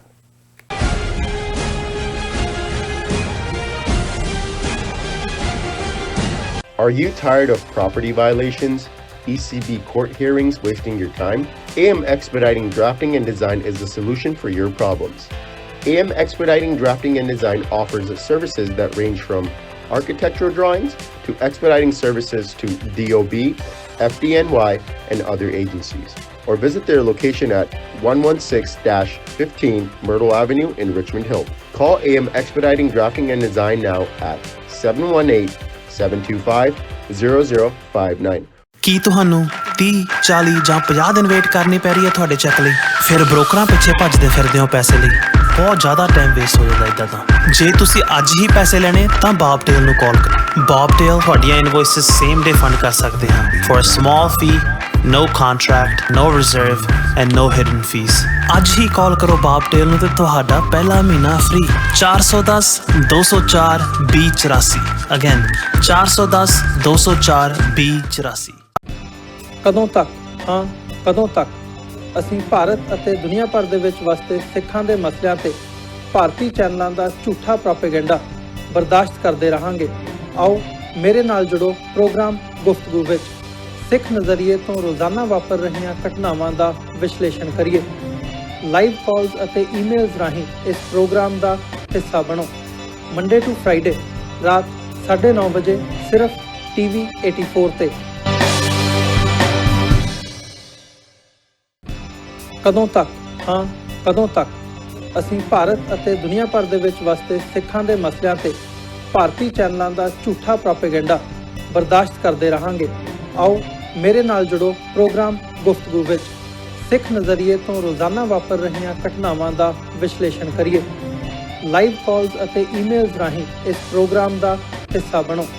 ਮੰਡੇ ਟੂ ਫਰਾਈਡੇ ਰਾਤ 9:30 ਵਜੇ ਸਿਰਫ TV 84 ਤੇ।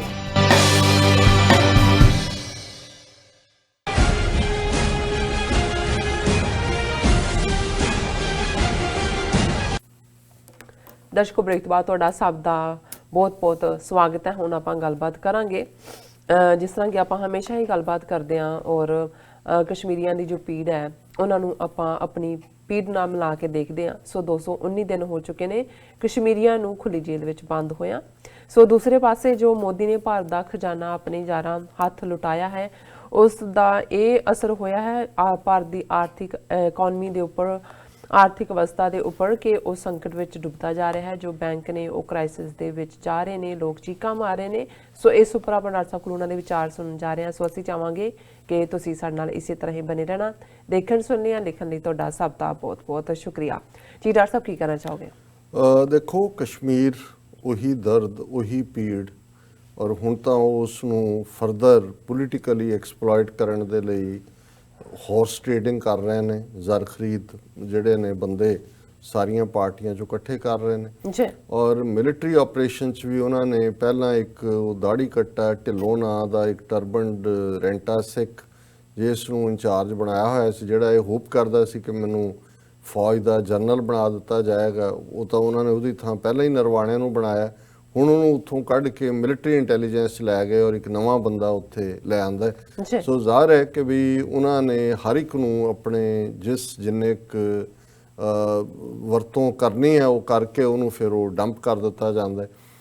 ਲੇਕਿਨ ਗਰਾਊਂਡ ਦੇ ਉੱਤੇ ਲੋਕਾਂ ਦੇ ਵਿੱਚ ਬੇਚੈਨੀ ਬਹੁਤ ਜ਼ਿਆਦਾ ਹੈ। ਔਰ ਜਿਵੇਂ ਕੱਲ੍ਹ ਦੇ ਪ੍ਰੋਗਰਾਮ 'ਚ ਬੇਸ਼ੱਕ ਉਹ ਕਾਫੀ ਰਿਲੈਕਟੈਂਟ ਸੀ ਗੱਲ ਕਰਨ ਤੋਂ, ਸ੍ਰੀਨਗਰ ਤੋਂ ਜਗਮੋਹਨ ਸਿੰਘ ਰੈਣਾ ਜਿਹੜੇ ਸਿੱਖ ਕੋਆਰਡੀਨੇਸ਼ਨ ਕਮੇਟੀ ਉੱਥੇ ਗੁਰਦੁਆਰਿਆਂ ਦੀ ਹੈ ਉਸ ਦੇ ਕੋਆਰਡੀਨੇਟਰ ਨੇ, ਪਰ ਉਹਨਾਂ ਨੇ ਆਪਣੀ ਗੁਫ਼ਤਗੂ ਦੇ ਵਿੱਚ ਇਹ ਵੀ ਦੱਸਿਆ ਸੀ ਕਿ ਲੋਕਾਂ ਦੇ ਵਿੱਚ ਬਹੁਤ ਗੁੱਸਾ ਹੈ ਪਰ ਬੇਬਸੀ ਵੀ ਹੈ ਕਿ ਉਹ ਕੀ ਕਰਨ।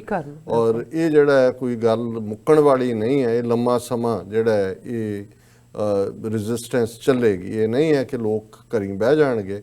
ਲੇਕਿਨ ਹਾਲ ਦੀ ਘੜੀ ਕਿਉਂਕਿ ਦੂਸਰੇ ਇਸ਼ੂ ਔਰ ਹੁਣ ਕਰੋਨਾ ਵਾਇਰਸ ਨੇ ਚਾਰ ਚਫੇਰੇ ਇਸ ਕਿਸਮ ਦਾ ਭੜਥੂ ਪਾਇਆ ਹੋਇਆ ਕਿ ਬਹੁਤ ਸਾਰੇ ਬਾਕੀ ਇਸ਼ੂ ਜਿਹੜੇ ਨੇ ਉਹ ਬੈਕ ਬਰਨਰ ਤੇ ਚਲੇ ਗਏ ਨੇ।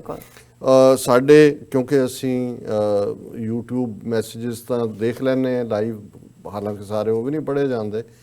ਫੇਸਬੁੱਕ ਵਾਲਿਆਂ ਨੂੰ ਅਸੀਂ ਥਾਂ ਨਹੀਂ ਦੇ ਸਕੇ। ਸੋ ਹੁਣ ਮੈਂ ਜਿਹੜਾ ਉਹਦੇ 'ਚ ਰੀਅਲ ਕੋਈ ਮੈਸੇਜ ਹੁੰਦਾ ਉਸ ਨੂੰ ਅਗਲੇ ਦਿਨ ਰੱਖਣ ਦਾ ਰੱਖਿਆ।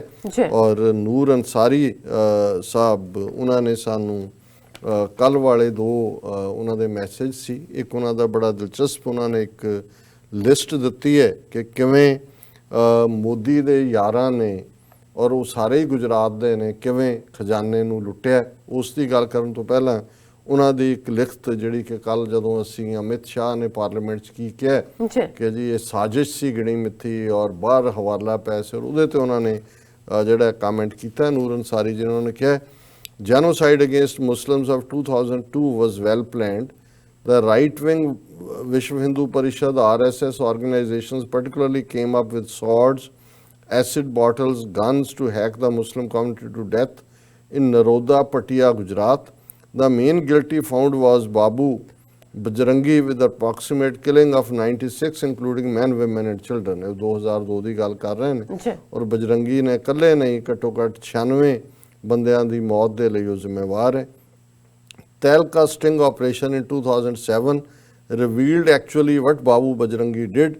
He is a devil in human being. Now my question is, when everybody knows Babu Bajrangi is found guilty and given life imprisonment, still he managed to get 14 times bail, and others accused in riots are just left out and asked to do social services. ਕਿ ਜਿਹੜਾ ਬੰਦਾ 96 ਕਤਲਾਂ ਲਈ ਜ਼ਿੰਮੇਵਾਰ ਹੈ ਉਹ ਪਿਛਲੇ ਵਕਤ ਦੇ ਵਿੱਚ 14 ਵਾਰ ਜੇਲ੍ਹ ਚੋਂ ਬਾਹਰ ਆਇਆ ਤੇ ਬਾਕੀ ਜਿਹੜੇ ਸੀ ਉਹਨਾਂ ਨੇ ਕਿਹਾ ਜੀ ਜਾ ਕੇ ਸਮਾਜ ਸੇਵਾ ਕਰੋ। ਜੀ Whereas Mr. Sanjeev Bhatt is falsely accused of a custodial death, even didn't get proper rights to defend himself in the court. ਔਰ ਮੈਂ ਸੰਜੀਵ ਭੱਟ ਦੀ ਵਾਈਫ ਦੇ ਇੰਟਰਵਿਊ ਦੇਖੇ ਨੇ ਔਰ ਇੱਕ ਇਮਾਨਦਾਰ ਬੰਦਾ ਕਸ਼ਮੀਰੀ IPS, ਉਹਨੂੰ ਇਹਨਾਂ ਨੇ ਕਿਉਂਕਿ ਉਹਨੇ ਇਹਨਾਂ ਸਾਰਿਆਂ ਨੂੰ ਅਮਿਤ ਸ਼ਾਹ ਔਰ ਮੋਦੀ ਦੇ ਪੋਲ ਖੋਲ੍ਹੇ ਸੀ, ਜੀ ਉਹਨੂੰ ਇੱਕ ਝੂਠੇ ਕੇਸ 'ਚ ਫਸਾਇਆ ਗਿਆ ਕਿ ਉਹਦੀ ਕਸਟਡੀ ਦੇ ਥੱਲੇ ਟਾਰਚਰ ਨਾਲ ਇੱਕ death. The sole person Sanjeev Bhatt is the proof and had filed an affidavit in the Supreme Court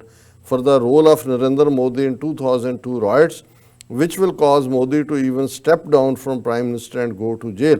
This is the reason why Sanjeev Bhatt is given life imprisonment, so that he never comes out of jail and goes against Modi. ਕਿ ਉਹਨੂੰ ਉਮਰ ਕੈਦ ਸੁਣਾ ਦਿੱਤੀ ਗਈ ਕਿਉਂਕਿ judiciary ਤਾਂ ਇਹਨਾਂ ਨੇ ਸਾਰੀ ਜਿਹੜੀ ਹੈ ਉਹ ਮੈਨੇਜ ਕੀਤੀ ਹੋਈ ਹੈ। ਜੀ If we want to bring down this fascist BJP government, only Sanjeev Bhatt can do it, as he is the only proof who can testify against Modi for 2002 killings. Hope justice is done right.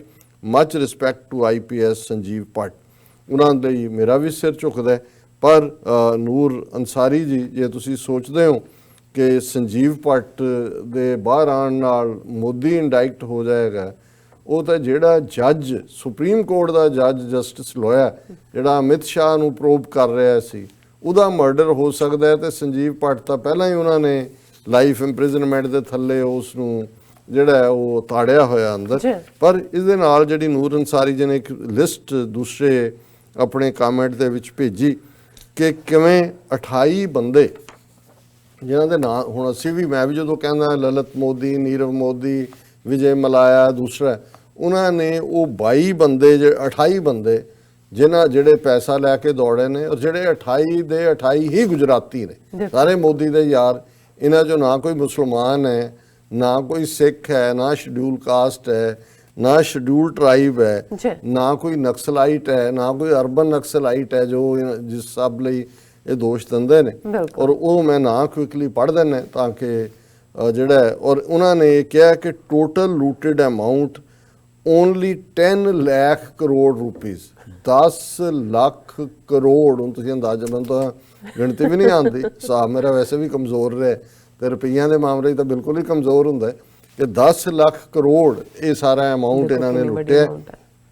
ਉਹਨਾਂ ਦੇ ਨਾਂ ਨੇ Vijay Malaya, ਮਹਿਲ ਚੌਕਸੀ, ਇਹ ਵੀ ਗੁਜਰਾਤ, ਸਾਰੇ ਗੁਜਰਾਤੀ ਨੇ, ਨੀਰਵ ਮੋਦੀ, ਨਿਸ਼ਾਨ ਮੋਦੀ, ਪੁਸ਼ਪੇਸ਼ ਵੈਦਿਆ, ਆਸ਼ੀਸ਼, ਸਨੀ ਕਾਲੜਾ, ਆਰਤੀ ਕਾਲੜਾ, ਸੰਜੇ ਕਾਲੜਾ, ਵਰਸ਼ਾ ਕਾਲੜਾ, ਸੁਧੀਰ ਕਾਲੜਾ, ਜਤਿਨ ਮਹਿਤਾ, ਉਮੇਸ਼ ਪਾਰਿਖ, ਕਮਲੇਸ਼ ਪਾਰਿਖ, ਨੀਲੇਸ਼ ਪਾਰਿਖ, ਵਿਨय ਮਿੱਤਲ, एकलव्य गर्ग, चेतन जयंती लाल, नितिन जयंती लाल, Deepti ban चेतन, सविया सेठ, राजीव गोयल, अलका गोयल, ललित मोदी, रितेश जैन, हितेश नगिंदर बाल पटेल, मौरी बैन पटेल, आशीष सुरेश भाई।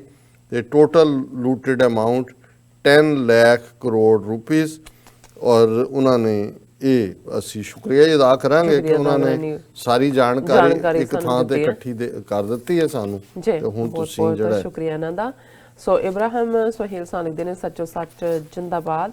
ਐਂਡ ਫਿਰ ਆਸਿਫ ਹਾਂਜੀ ਆਸਿਮ ਦੁੱਗਲ ਜੀ ਲਿਖਦੇ ਨੇ ਡਾਕਟਰ ਸਾਹਿਬ what next for India for me Khalistan Urdistan and Kashmir part of Pakistan that happen very ਸੂਨ।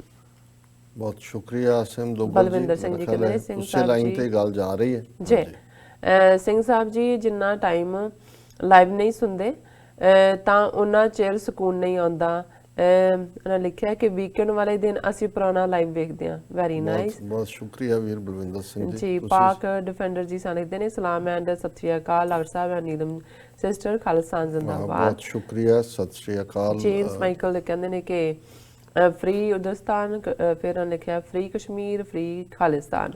Actually ਹੁਣ ਜਿਹੜਾ ਯੂਪੀ ਬਿਹਾਰ ਗੰਗਾ ਜਮਨਾ ਦੇ ਵਿਚਾਲੇ ਜਿਹੜੇ ਭਾਰਤ ਦੇ 200 ਮਿਲੀਅਨ ਮੁਸਲਮਾਨ ਨੇ ਉਹਨਾਂ ਦੇ ਲਈ ਇੱਕ ਅੱਡ ਮੁਲਕ ਹੋਏ, ਇਸ ਖਿੱਤੇ ਨੂੰ ਜਿੱਥੇ ਉਹਨਾਂ ਨੂੰ ਵਸਾਇਆ ਜਾਏ ਉਹਦਾ ਨਾਂ ਉਰਦੂਸਤਾਨ ਕਿਹਾ ਜਾ ਰਿਹਾ ਕਿਉਂਕਿ ਉਹ ਉਰਦੂ ਸਪੀਕਿੰਗ ਜੀ। ਅਰਸ਼ਦ ਰਾਜਾ ਜੀ ਕਹਿੰਦੇ ਨੇ ਕਿ ਹਾਲਾਂਕਿ ਮੈਨੂੰ ਇਸ ਨਾਂ ਨਾਲ ਥੋੜੀ ਜਿਹੀ ਪ੍ਰੋਬਲਮ ਵੀ ਹੈ ਕਿਉਂਕਿ ਮੈਜੋਰਿਟੀ ਮੁਸਲਮਾਨ ਸ਼ਾਇਦ ਬੰਗਾਲੀ ਸਪੀਕਿੰਗ ਹੋਣਗੇ ਕਿਉਂਕਿ ਵੈਸਟ ਬੰਗਾਲ ਦੀ ਪਾਪੂਲੇਸ਼ਨ 'ਚ ਵੀ ਆਲਮੋਸਟ 30% ਬੰਗਾਲੀ ਨੇ ਔਰ ਅਸਾਮ ਦੇ ਵਿੱਚ ਵੀ ਜਿਹੜੇ ਨੇ ਬੰਗਾਲੀ ਓਰੀਜਨ ਦੇ ਨੇ। ਸੋ ਹੁਣ ਪਤਾ ਨਹੀਂ ਕਿੰਨਾ ਨੰਬਰ ਹੈ ਪਰ ਉਹਨੂੰ ਮੇਰੇ ਖਿਆਲ ਹੈ ਨਾ ਕੋਈ ਹੋਰ ਵੀ ਚੁਣਿਆ ਜਾ ਸਕਦਾ but separate nation for them. ਜੀ ਅਰਸ਼ਦ ਰਾਜਾ ਜੀ ਹਮੇਸ਼ਾ ਤਰ੍ਹਾਂ ਲਿਖਦੇ हैं डॉक्टर साहब एंड नीलम कौर सदा खुश रहो, thank you so much. And Faria Sabir लिखते हैं डॉक्टर अमरजीत सलाम, आपको सुनकर ऐसा लगता है जैसे घर के किसी बड़े बुजुर्ग को सुन रहे हों। रहनुमाई मिल रही है। बहुत बहुत शुक्रिया फरिया साबिर जी। मेहरान खान लिखते हैं खालिस्तान जिंदाबाद, we support Khalistan and liberation of Sikh nation from Hindu dominated country India. बहुत शुक्रिया मेहरान खान जी ਤੁਹਾਡੀ ਸਪੋਰਟ ਲਈ। ਲਬੀਰ ਇਸ ਬਨਵੈਤ ਸਾਨੂੰ ਪਰਸਨਲੀ ਵੀ ਥੈਂਕਸ ਹਰ ਵਾਰ ਪਰਸਨਲ ਈਮੇਲ ਤੇ ਵੀ ਉਹਨਾਂ ਦਾ ਆਉਂਦਾ ਹੈ। ਬਹੁਤ ਬਹੁਤ ਸ਼ੁਕਰੀਆ। ਲਖਬੀਰ ਰੰਗਰ ਵਾਹਿਗੁਰੂ ਜੀ ਕਹਿੰਦੇ ਨੇ। ਫਿਰ ਅਪਿਕ ਜੈਮਰ ਲਿਖਦੇ ਨੇ ਖਾਲਿਸਤਾਨ जिंदाबाद। प्याज लोन जी लिखते हैं डॉक्टर साहब हजारों साल गुलाम रहने वालों को आज़ादी हजम नहीं हो रही, एक वक्त आएगा जब ये सिखों और मुसलमानों दोनों से ही जूते खाएंगे इंशाअल्लाह। बिल्कुल क्या फ्याज लोन जी, ये 1000 ਸਾਲ ਦੀਆਂ ਜੁੱਤੀਆਂ ਖਾਣ ਤੋਂ ਬਾਅਦ ਬਾਂਦਰਾਂ ਦੇ ਹੱਥ ਬਨਾਰਸ ਦੀਆਂ ਟੋਪੀਆਂ ਆਈਆਂ ਨੇ ਜੀ ਔਰ ਇਹਨਾਂ ਨੂੰ ਅਹਿਸਾਸ ਹੀ ਨਹੀਂ ਹੈ ਕਿ ਇਹ ਸ਼ਿਵਲਰੀ ਕੀ ਹੁੰਦੀ ਹੈ ਕਿਉਂਕਿ ਸ਼ਿਵਲਰੀ ਬਹਾਦਰੀ ਵਾਲਾ ਹੀ ਬੰਦਾ ਇਨਸਾਫ ਪਸੰਦ ਹੁੰਦਾ ਹੈ। ਇਹ ਕਾਵਰਡ ਨੇ और गुलाम ज़हनियत वाले लोग जी। अब एक लिखते हैं कि free Kashmir free Punjab free Manipur free Nagaland. सो सैफ सनानी जी हमेशा तरह अपना प्यार भेजते हैं। सुरिंदर सिंह जी लिखते हैं वाहिगुरू जी मेहर करना जी, वाहिगुरू जी। एंड फिर मोहम्मद चौधरी जी लिखते हैं डॉक्टर साहब एंड सिस्टर नीलम सलाम, डॉक्टर साहब इंशाअल्लाह you are the first president of Khalistan, this is coming very soon इंशाअल्लाह अल्लाह। डॉक्टर साहब अल्लाह हेल्प यू। ਮੁਹੰਮਦ ਚੌਧਰੀ ਜੀ ਬਹੁਤ ਸ਼ੁਕਰੀਆ, ਤੁਸੀਂ ਪ੍ਰੋਗਰਾਮ ਦੇਖਦੇ ਹੋ। ਅਸੀਂ ਇੱਕ ਐਕਟਿਵਿਸਟ ਹੈ, ਇੱਕ ਸਿੱਖ ਦੇ ਨਾਤੇ ਸਾਡਾ ਆਪਣੀ ਕੌਮੀ ਘਰ ਦਾ ਜਿਹੜਾ ਉਹ ਸੰਘਰਸ਼ ਹੈ ਔਰ ਰੱਬ ਇਸ ਨੂੰ ਕਾਮਯਾਬ ਕਰੇ। ਅਸੀਂ ਤਾਂ ਇੱਕ ਲੋਐਸਟ ਪੈਡਲ ਤੇ ਖਲੋ ਕੇ ਜਿਹੜਾ ਸੇਵਾ ਕਰਨ ਵਾਲੇ ਲੋਕ ਹੈ। ਨਸਰੀਨ ਫਾਤਮਾ ਜੀ ਲਿਖਦੇ ਨੇ big respect doctor Sahib and Neelam, thank you so much. ਪਿਆਜ਼ ਲੋਨ ਜੀ ਦਾ ਇਹ ਤੁਸੀਂ ਪੜ੍ਹ ਦੇਣਾ। ਸੋ ਮੈਂ ਅਗਲਾ ਮੈਸੇਜ ਪੜ੍ਹਦੀ ਹਾਂ। ਜੈਸ਼ੀਨ ਹੁਸੈਨ ਜੀ ਲਿਖਦੇ ਨੇ doctor Sahib you are loved and respected so much here in Pakistan for doing jihad to create harmony between two nations। ਬਹੁਤ ਸ਼ੁਕਰੀਆ। ਮੇਰੇ ਖਿਆਲ ਆਪਾਂ ਬ੍ਰੇਕ ਤੇ ਚਲੇ ਜਾਣੇ। ਵਿਊਅਰਸ ਤੁਸੀਂ ਸਾਡੇ ਨਾਲ ਇਸੇ ਤਰ੍ਹਾਂ ਹੀ ਬਨੇ ਰਹਿਣਾ। ਮਿਲਦੇ ਹਾਂ ਛੋਟੇ ਜਿਹੇ ਬ੍ਰੇਕ ਤੋਂ ਬਾਅਦ।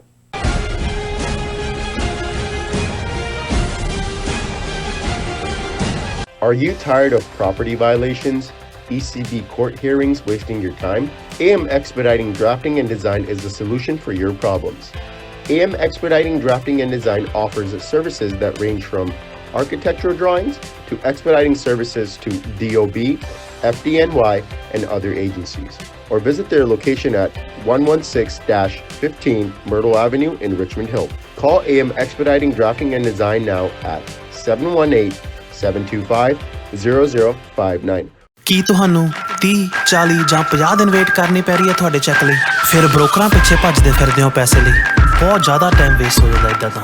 ਜੇ ਤੁਸੀਂ ਅੱਜ ਹੀ ਪੈਸੇ ਲੈਣੇ ਤਾਂ ਬਾਬਟੇਲ ਨੂੰ ਕਾਲ ਕਰੋ। ਬਾਬਟੇਲ ਤੁਹਾਡੀਆਂ ਇਨਵੋਇਸਿਸ ਸੇਮ ਡੇ ਫੰਡ ਕਰ ਸਕਦੇ ਹਾਂ for a small fee, no contract, no reserve and no hidden fees. ਅੱਜ ਹੀ ਕਾਲ ਕਰੋ ਬਾਬਟੇਲ ਨੂੰ ਤੇ ਤੁਹਾਡਾ ਪਹਿਲਾ ਮਹੀਨਾ free. 410 204 2084 again 410 204 2084।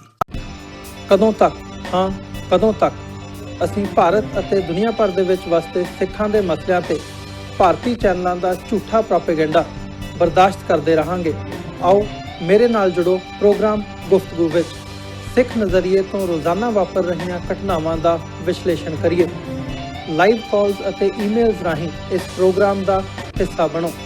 Monday to Friday ਰਾਤ 9:30 ਵਜੇ ਸਿਰਫ TV 84 ਤੇ।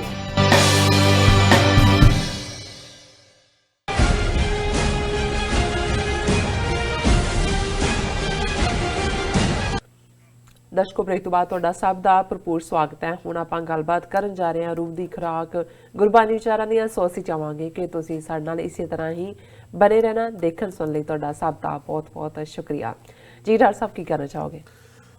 ਦੇਖੋ, ਵੀਰਵਾਰ ਦੇ ਪ੍ਰੋਗਰਾਮ 'ਚ ਅਸੀਂ ਭਗਤ ਬਾਣੀ ਗੁਰੂ ਗ੍ਰੰਥ ਸਾਹਿਬ ਜਿਹੜਾ ਸਿੱਖਾਂ ਦਾ ਇਟਰਨਲ ਗੁਰੂ ਹੈ ਜੀ, ਕਿਉਂਕਿ ਇਸ ਦੇ ਵਿੱਚ ਰੱਬ ਦੀ ਸਿਫਤ ਸਲਾਹ ਹੈ। ਇਸ ਦੇ ਵਿੱਚ ਕੋਈ ਕਹਾਣੀਆਂ ਨਹੀਂ ਨੇ, ਕੋਈ ਕਥਾਵਾਂ ਨਹੀਂ ਨੇ, ਰੈਫਰੈਂਸ ਜ਼ਰੂਰ ਹੈ, ਲੇਕਿਨ ਸਾਰਾ ਗੁਰੂ ਗ੍ਰੰਥ ਸਾਹਿਬ 1430 ਪੇਜਿਸ ਜਿਹਨਾਂ ਨੂੰ ਅਸੀਂ ਅੰਗ ਕਹਿੰਦੇ ਹਾਂ, ਉਹ ਸਿਰਫ ਤੇ ਸਿਰਫ ਇੱਕ ਰੱਬ ਦੀ ਸਿਫਤ ਸਲਾਹ ਹੈ। ਔਰ ਉਹਦੇ 'ਚ ਜਿੱਥੇ 6 ਗੁਰੂ ਸਾਹਿਬਾਨ ਦਾ ਕਲਾਮ ਹੈ, ਉਹਨਾਂ ਦੀ ਬਾਣੀ ਹੈ, ਉੱਥੇ 15 ਹੋਰ ਰਿਲੀਜੀਅਸ ਉਹ ਇਨਸਾਨ ਜਿਨ੍ਹਾਂ ਦੇ ਲਈ ਲਫ਼ਜ਼ ਗੁਰੂ ਸਾਹਿਬ ਨੇ ਖੁਦ ਭਗਤ ਵਰਤਿਆ ਹੈ। ਭਗਤੀ ਬੰਦਗੀ ਦਾ ਲਫ਼ਜ਼ ਸਾਡੀ ਜ਼ਬਾਨ ਇੱਧਰਲੇ ਜਿਹੜਾ ਉਹ ਭਗਤੀ ਦੇ ਨਾਲ ਹੈ, ਤੇ ਭਗਤੀ ਕਰਨ ਵਾਲਾ ਭਗਤ ਹੈ। ਔਰ 15 ਐਸੇ ਭਗਤਾਂ ਦੀ ਬਾਣੀ ਗੁਰੂ ਗ੍ਰੰਥ ਸਾਹਿਬ 'ਚ ਹੈ ਜਿਹੜੇ ਡਿਫਰੈਂਟ ਬੈਕਗਰਾਊਂਡ 'ਚੋਂ ਆਏ, ਜਿਨ੍ਹਾਂ 'ਚ ਬਾਬਾ ਫਰੀਦ ਗੰਜ ਸ਼ੱਕਰ ਵੀ ਨੇ, ਜਿਨ੍ਹਾਂ ਦੇ ਵਿੱਚ ਭਗਤ ਕਬੀਰ ਜਿਹੜੇ ਜੁਲਾਏ ਸਨ ਕਿੱਤੇ ਵਜੋਂ ਉਹ ਵੀ ਨੇ, ਭਗਤ ਰਵਿਦਾਸ ਜੀ ਜਿਨ੍ਹਾਂ ਨੂੰ ਸ਼ੂਦਰ ਬਣਾ ਕੇ ਜਿਹੜੇ ਕਿੱਤੇ ਵਜੋਂ ਚਮੜੇ ਦਾ ਕੰਮ ਕਰਦੇ ਸਨ। ਸੋ ਅਸੀਂ ਅੱਡ 14 ਦੇ ਲਗਭਗ ਭਗਤਾਂ ਦੀ ਬਾਣੀ ਜਿਹੜੀ ਹੈ ਉਹ ਅਸੀਂ ਵਿਚਾਰ ਚੁੱਕੇ ਹਾਂ। ਹੁਣ ਭਗਤ ਕਬੀਰ ਜੀ ਜਿਹੜੇ ਬਨਾਰਸ ਦੇ ਰਹਿਣ ਵਾਲੇ ਔਰ ਜਿਨ੍ਹਾਂ ਦੀ ਸਭ ਤੋਂ ਜ਼ਿਆਦਾ ਜਿਹੜੀ ਬਾਣੀ ਹੈ ਭਗਤਾਂ 'ਚੋਂ ਗੁਰੂ ਗ੍ਰੰਥ ਸਾਹਿਬ 'ਚ, ਉਹਨਾਂ ਦੇ 227 ਪਦੇ 17 ਰਾਗਾਂ ਦੇ ਵਿੱਚ ਨੇ, ਕਿਉਂਕਿ ਸਾਰਾ ਗੁਰੂ ਗ੍ਰੰਥ ਸਾਹਿਬ ਮਿਊਜ਼ੀਕਲ ਟੋਨਸ ਦੇ ਵਿੱਚ 31 ਰਾਗ ਨੇ। ਔਰ ਭਗਤ ਕਬੀਰ ਜੀ ਉਹਨਾਂ ਦੇ ਜਿਹੜਾ 17 ਰਾਗਾਂ ਦੇ ਵਿੱਚ ਉਹਨਾਂ ਦੇ 227 ਪਦੇ ਨੇ ਤੇ 237 ਸ਼ਲੋਕ ਨੇ। ਹੁਣ ਆਉਣ ਵਾਲੇ ਹਰ ਵੀਰਵਾਰ ਉਹਨਾਂ ਦੀ ਬਾਣੀ ਜਦੋਂ ਤੱਕ ਅਸੀਂ ਹਰ ਸ਼ਬਦ ਔਰ ਹਰ ਪਦਾ ਵਿਚਾਰ ਨਹੀਂ ਲੈਂਦੇ, ਇਹੀ ਦਿਨ ਹੋਏਗਾ ਉਹਨਾਂ ਦੀ ਬਾਣੀ ਵਿਚਾਰਨ ਦਾ। ਔਰ ਅੱਜ ਦੇ ਇਸ ਸ਼ਬਦ ਦੇ ਵਿੱਚ ਜਿਹੜਾ ਸ੍ਰੀ ਰਾਗ ਦੇ ਵਿੱਚ ਹੈ, ਸ੍ਰੀ ਰਾਗ ਗੁਰੂ ਗ੍ਰੰਥ ਸਾਹਿਬ ਦੇ ਮੁੱਢਲੇ ਰਾਗਾਂ ਦੇ ਵਿੱਚ ਹੀ ਹੈ। ਗੁਰੂ ਨਾਨਕ ਸਾਹਿਬ ਨੇ ਇਸ ਨੂੰ ਇਜਾਦ ਕੀਤਾ ਔਰ ਇਹ ਸ਼ਬਦ ਗੁਰੂ ਸਾਹਿਬ ਦੀ ਬਾਣੀ ਤੋਂ ਬਾਅਦ ਜਿੱਥੋਂ ਭਗਤ ਬਾਣੀ ਦੀ ਸ਼ੁਰੂਆਤ ਹੁੰਦੀ ਹੈ, ਤੋਂ ਗੁਰੂ ਗ੍ਰੰਥ ਸਾਹਿਬ ਦੇ ਪੇਜ ਨੰਬਰ 92 ਦੇ ਉੱਤੇ ਦਰਜ ਹੈ। ਔਰ ਇਹ ਜਿੱਥੇ ਪੰਡਤ ਨੂੰ ਐਡਰੈਸ ਕਰਕੇ ਹੈ, ਜਿਹੜਾ ਪੰਡਤ ਪਖੰਡ ਕਰਦਾ, ਜੋਗੀ ਨੂੰ ਵੀ ਐਡਰੈਸ ਕੀਤਾ, ਜਿਹੜਾ ਯੋਗ ਦੇ ਰਾਹੀਂ ਲੋਕਾਂ ਨੂੰ ਜਿਨ੍ਹਾਂ ਨੇ ਫਾਇਆ ਹੋਇਆ ਸੀ। ਪੰਜਾਬ ਸਾਡਾ ਖਿੱਤਾ ਨਾਰਥ ਦਾ ਬਹੁਤ ਵੱਡਾ ਜੋਗੀਆਂ ਦਾ ਹੈੱਡਕੁਆਟਰ ਸੀ। ਅੱਜ ਵੀ ਜਿਹੜਾ ਟਿੱਲਾ ਜੋਗੀਆਂ ਰੋਹਤਾਸ ਉਸ ਖਿੱਤੇ ਦੇ ਵਿੱਚ ਅੱਜ ਵੀ ਜਿਹੜਾ ਉਹ ਬਹੁਤ ਵੱਡਾ ਉਸ ਦੇ ਵਿੱਚ ਉਹ ਲੈਫਟ ਓਵਰ ਹੈ ਜੋਗੀਆਂ ਦਾ। 47 ਦੇ ਵਿੱਚ ਬਹੁਤ ਸਾਰੇ ਆ ਗਏ, ਸਾਰੇ ਸ਼ਿਵਜੀ ਦੇ ਪੁਜਾਰੀ ਸੀ। ਔਰ ਈਵਨ ਰਾਂਝੇ ਦੀ ਕਹਾਣੀ 'ਚ ਵੀ ਰਾਂਝਾ ਉੱਥੇ ਟਿੱਲਾ ਜੋਗੀਆਂ ਜਾਂਦਾ ਹੈ, ਕੰਨ ਪੜਵਾ ਕੇ ਜੋਗੀ ਬਣਦਾ ਵਕਤੀ ਤੌਰ ਤੇ, ਉਹ ਇੱਕ ਵੱਖਰੀ ਕਹਾਣੀ ਹੈ। ਪਰ ਇਹਦੇ 'ਚ ਕੋਈ ਸ਼ੱਕ ਨਹੀਂ ਹੈ ਕਿ ਪੰਜਾਬ ਬਹੁਤ ਲੰਮੇ ਸਮੇਂ ਤੱਕ ਜੋਗੀਆਂ ਦੇ ਸਪੈਲ ਥੱਲੇ ਸੀ। ਔਰ ਇਸ ਸ਼ਬਦ ਦੇ ਵਿੱਚ ਜਿਹੜਾ ਮੈਟਾਫਰ ਇਸਤੇਮਾਲ ਕੀਤਾ ਹੈ ਕਬੀਰ ਸਾਹਿਬ ਨੇ, ਉਹ ਜ਼ਾਹਰ ਹੈ ਕਿ ਜਿਵੇਂ ਜਿਹੜੇ ਲੋਕ ਦੇਸੀ ਭੱਠੀਆਂ ਦੇ ਵਿੱਚ ਘਰਾਂ 'ਚ ਜਿਵੇਂ ਰਿਹਾ ਪੰਜਾਬ ਦੇ ਵਿੱਚ, ਔਰ ਕਬੀਰ ਸਾਹਿਬ ਦੇ ਵੇਲੇ ਵੀ ਇਹ ਹੋਏਗਾ, ਕਿਉਂਕਿ ਸਰਕਾਰੀ ਦਰਬਾਰੇ ਤਾਂ ਨਹੀਂ ਸੀ ਕਿ ਜਦੋਂ ਤੁਸੀਂ ਜਿਹੜਾ ਹੈ ਉਹ ਸ਼ਰਾਬ ਬਣਾਉਂਦੇ ਹੋ, ਕਿਵੇਂ ਉਸ ਨੂੰ ਉਬਾਲਿਆ ਜਾਂਦਾ ਹੈ, ਕਿਵੇਂ ਦੋ ਨਾਲੀਆਂ, ਇੱਕ ਦੇ ਵਿੱਚੋਂ ਵਾਧੂ ਪਾਣੀ ਨਿਕਲਦਾ ਹੈ, ਫਰਮੈਂਟੇਸ਼ਨ ਕੀਤੀ ਜਾਂਦੀ ਹੈ, ਉਹਨੂੰ ਘੜਾ ਪਾਣਾ ਵੀ ਕਹਿੰਦੇ ਸੀ, ਜ਼ਮੀਨ ਦੇ ਵਿੱਚ ਘੜਾ ਪਾਇਆ, ਦੂਜਾ ਕਾਫੀ ਦੇਰ ਬਾਅਦ ਜਦੋਂ ਕੱਢਿਆ ਫਿਰ ਉਹਦੀ ਭੱਠੀ ਦੇ ਵਿੱਚ ਉਹ ਇੱਕ ਫਲਾਸਕ ਹੈ ਜਿਸ ਦੇ ਵਿੱਚ ਐਵੈਪੋਰੇਟ ਹੋ ਕੇ ਬੂੰਦ ਬੂੰਦ ਉਹ ਡਿੱਗਦੀ ਹੈ।